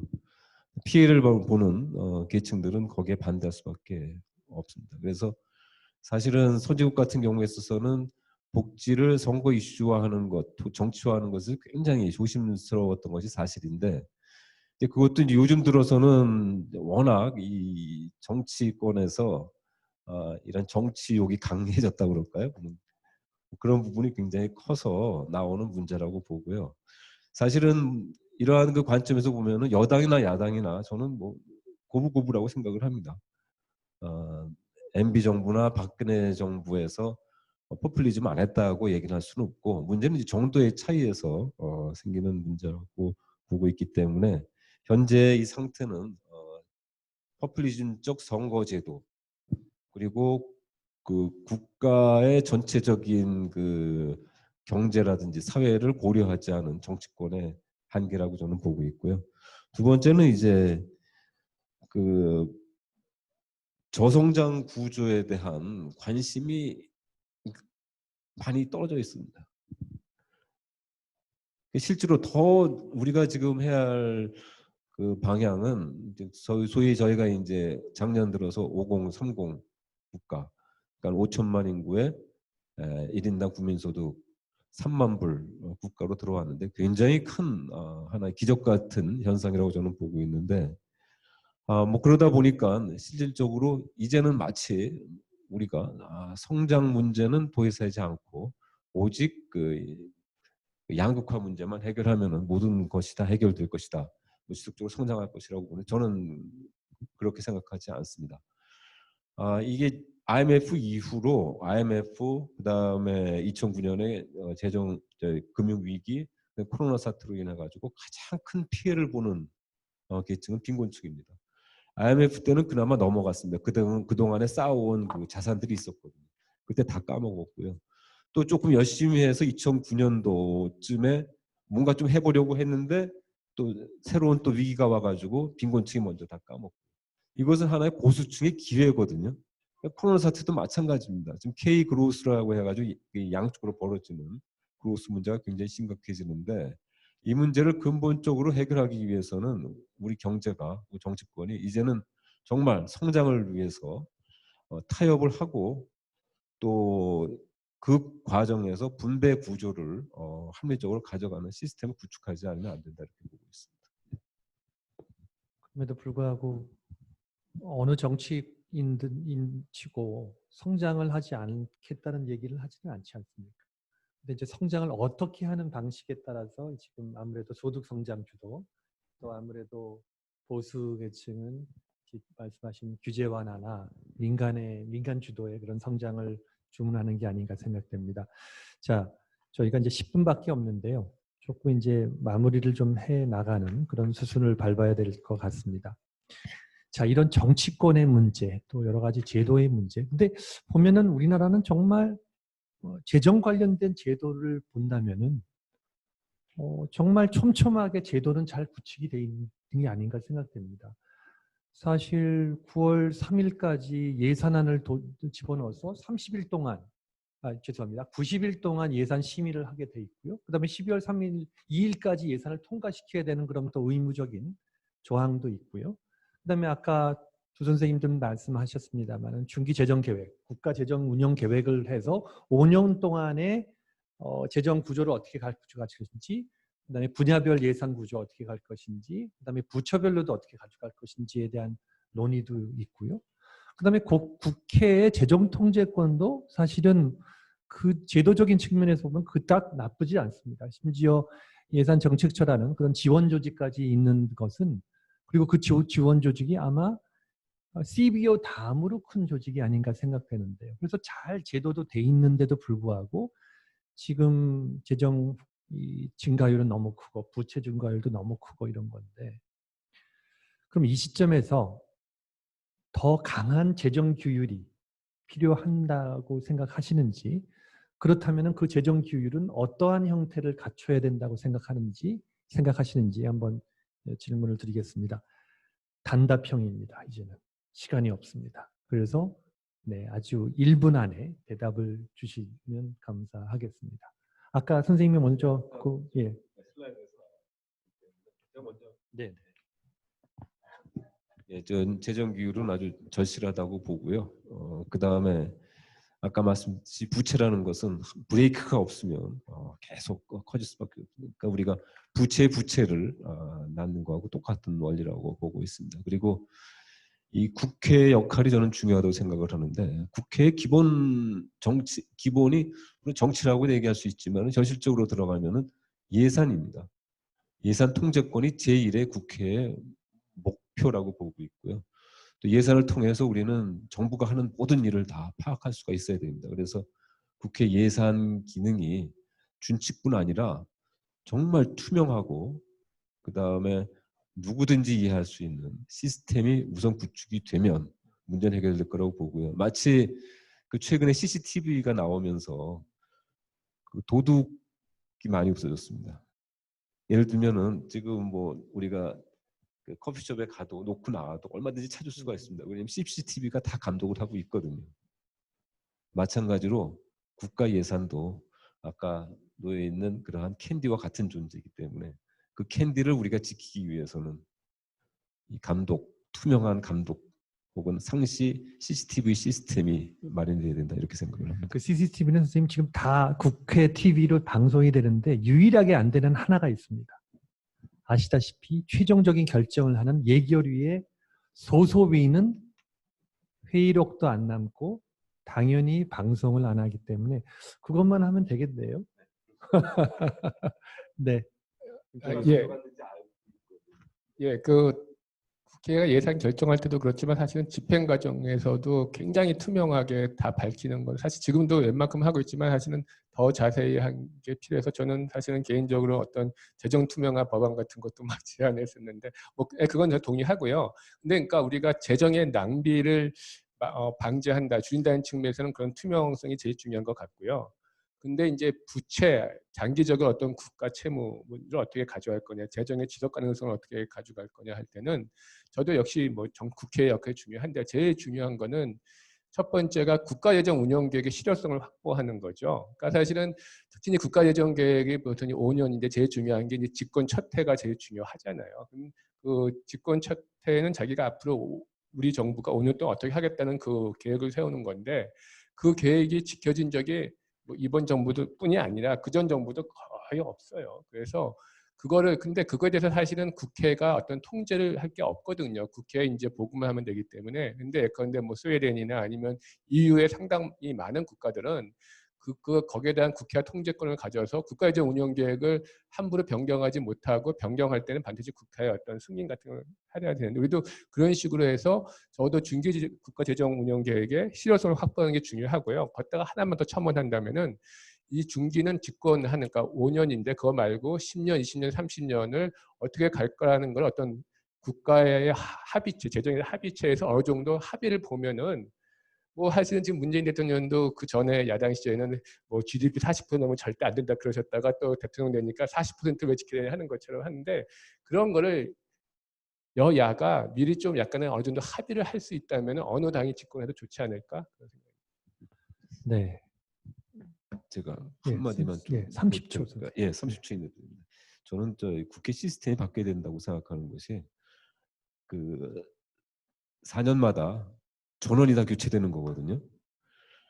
미국처럼 반씩 교체된다든지 혹은 상원 하원으로 구분되어 있다든지 하면은 국회가 훨씬 더 영속성을 가지고 문제를 해결할 수 있을 거라고 봅니다. 제안입니다. 네.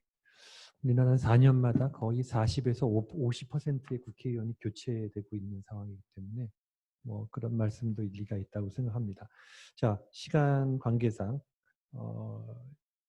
플로어에서 질문 주신 내용을 좀 갖고 마무리 수순을 밟도록 하겠습니다.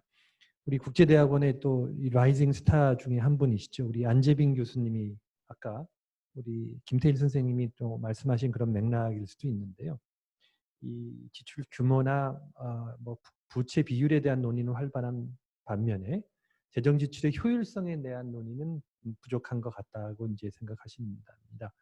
자, 그러면 이런 논의를 좀 진행시키기 위한 동기나 유인 같은 것들을 어떻게 발전시켜 나갈지에 대한 질문입니다. 그러니까 지출의 효율화를 추구할 수 있는 제도적인 요인이나 사실은 제도적인 요인들은 있죠. 지출을 줄일 때의 인센티브 같은 것들도 있긴 한데 한번 좀 김태일 선생님 한번 소개해 주시겠습니까?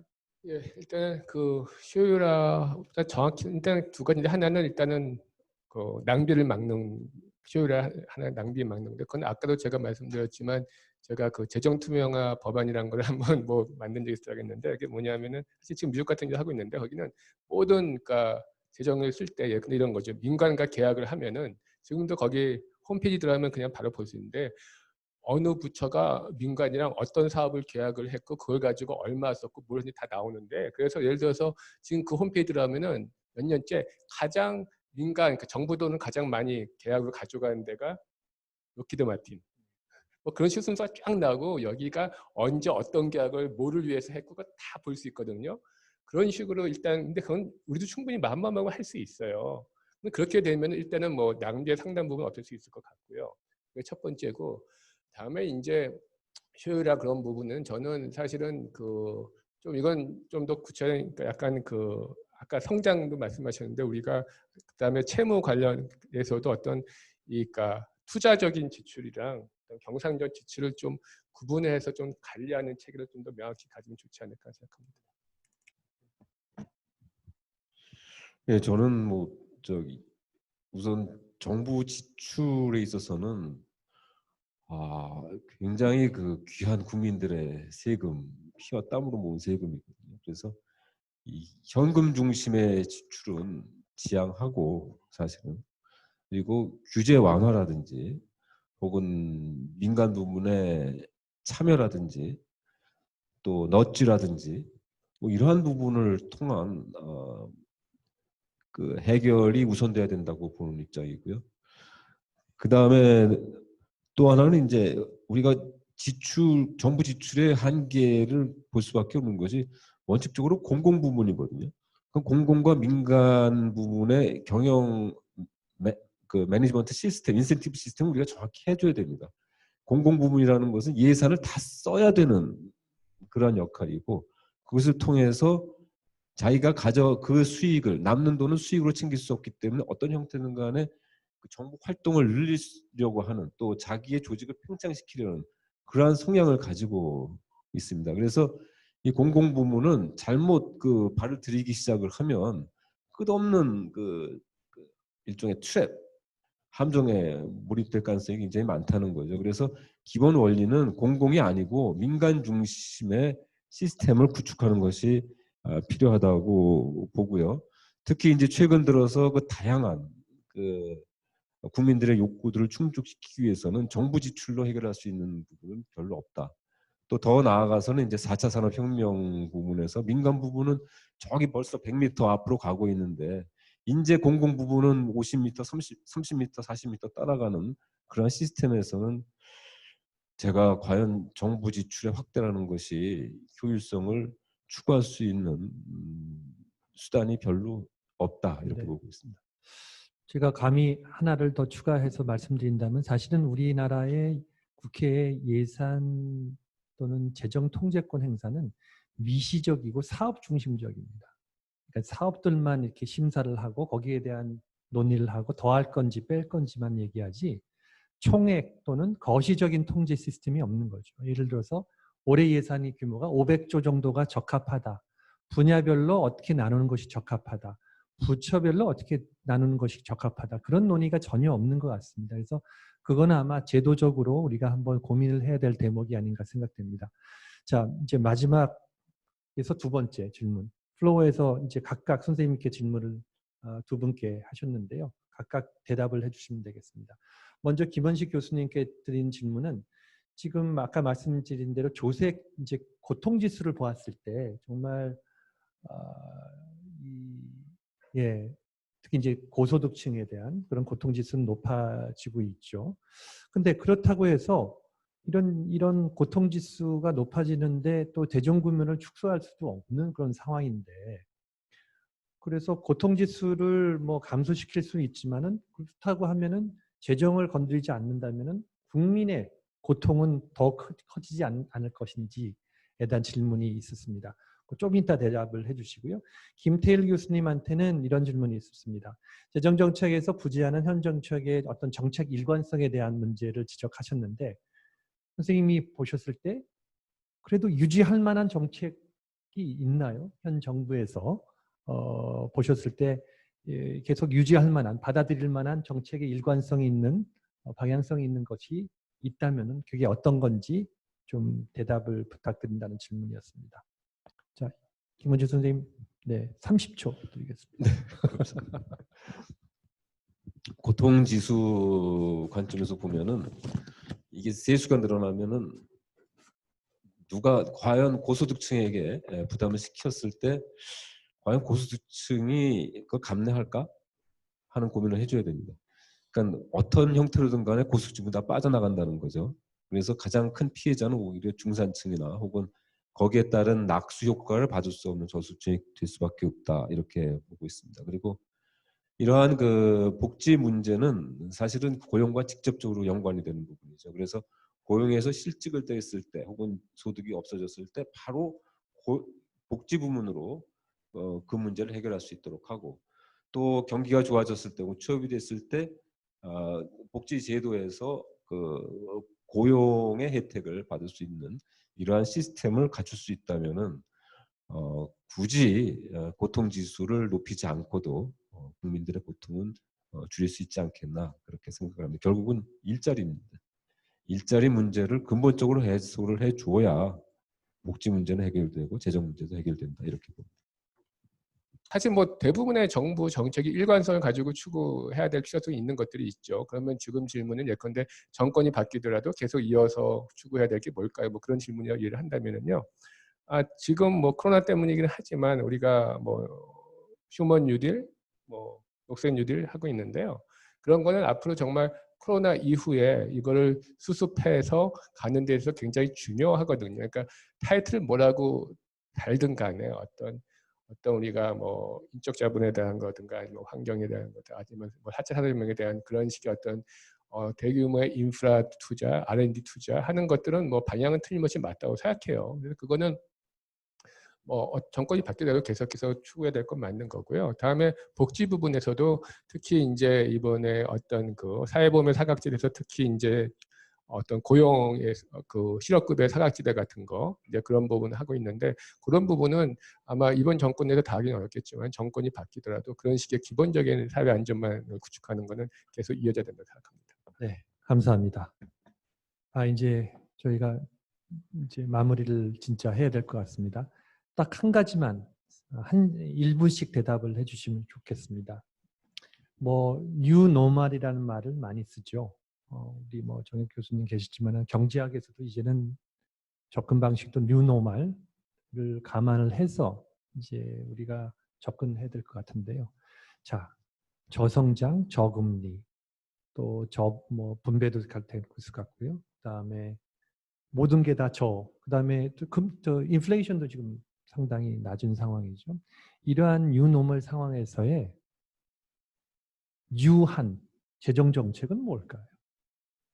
그러니까 어떻게 기존에 있는 우리가 재정학에서의 이제 이런 논의에서 너무 이제 재정 건전성만 중시하고 있었던 재정 정책에서 어떻게 우리가 벗어날 것인지 유한 재정 정책의 핵심이 무엇인지 좀 해안을 주시면 감사하겠습니다.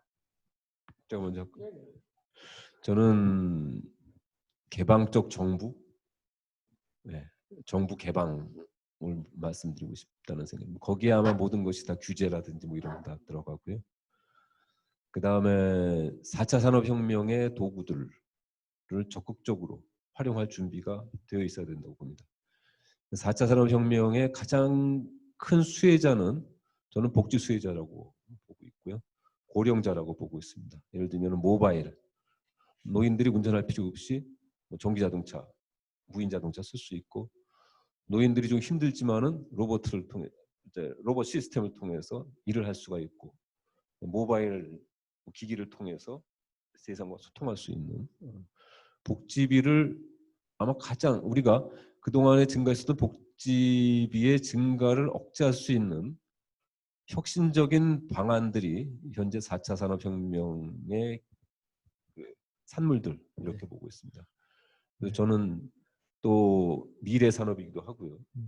그래서 그 정부가 이제는 더 이상 그 공공 부분의 공공성만 주장할 것이 아니라 민간 부문의 영리성과 창의성을 적극적으로 활용하는 게 필요하다. 네. 감히 제가 요약을 한다면은 정부 개혁과 민간 주도의 성장 그렇게 요약해도 되겠습니까? 네.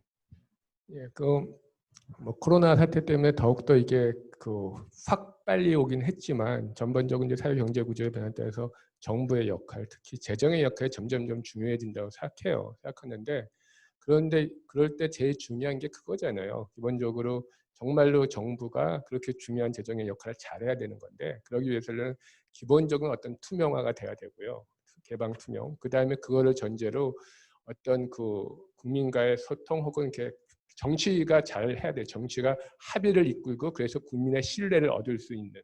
그게 전 제일 중요하다고 생각합니다. 아이고, 감사합니다. 벌써 2시간이 다 흘러갔습니다.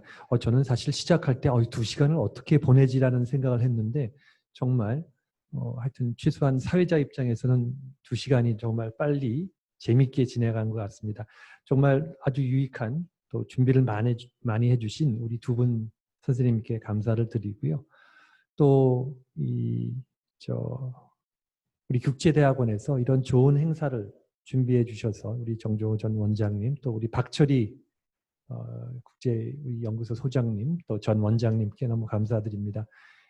제가 재정에 대한 문제로 국제대학원에 와서 이렇게 깊이 논의할 줄은 정말 꿈에도 몰랐습니다. 하여튼 좋은 장을 마련해 주셔서 너무 감사를 드립니다. 사실 우리가 이 재정정책이라 하는 것은 정부에 대한 문제고 또 정부와 시장의 어떤 인터랙션에 대한 문제고 또 과거와 현재와 미래에 대한 얘기이기 때문에 정말 내용이 풍부합니다. 그럼에도 불구하고 오늘 아무래도 국가의 채무 중심 또는 국가의 어떤 지출 증가 이런 중심으로 논의가 많이 개진돼서 조금 시간이 더 있었으면 더 풍부한 내용을 커버할 수 있었을까라고도 생각을 해서 좀 아쉽기는 합니다.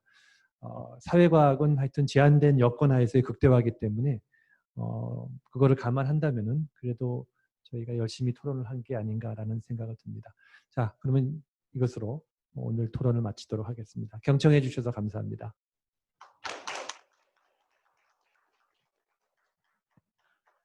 아이고.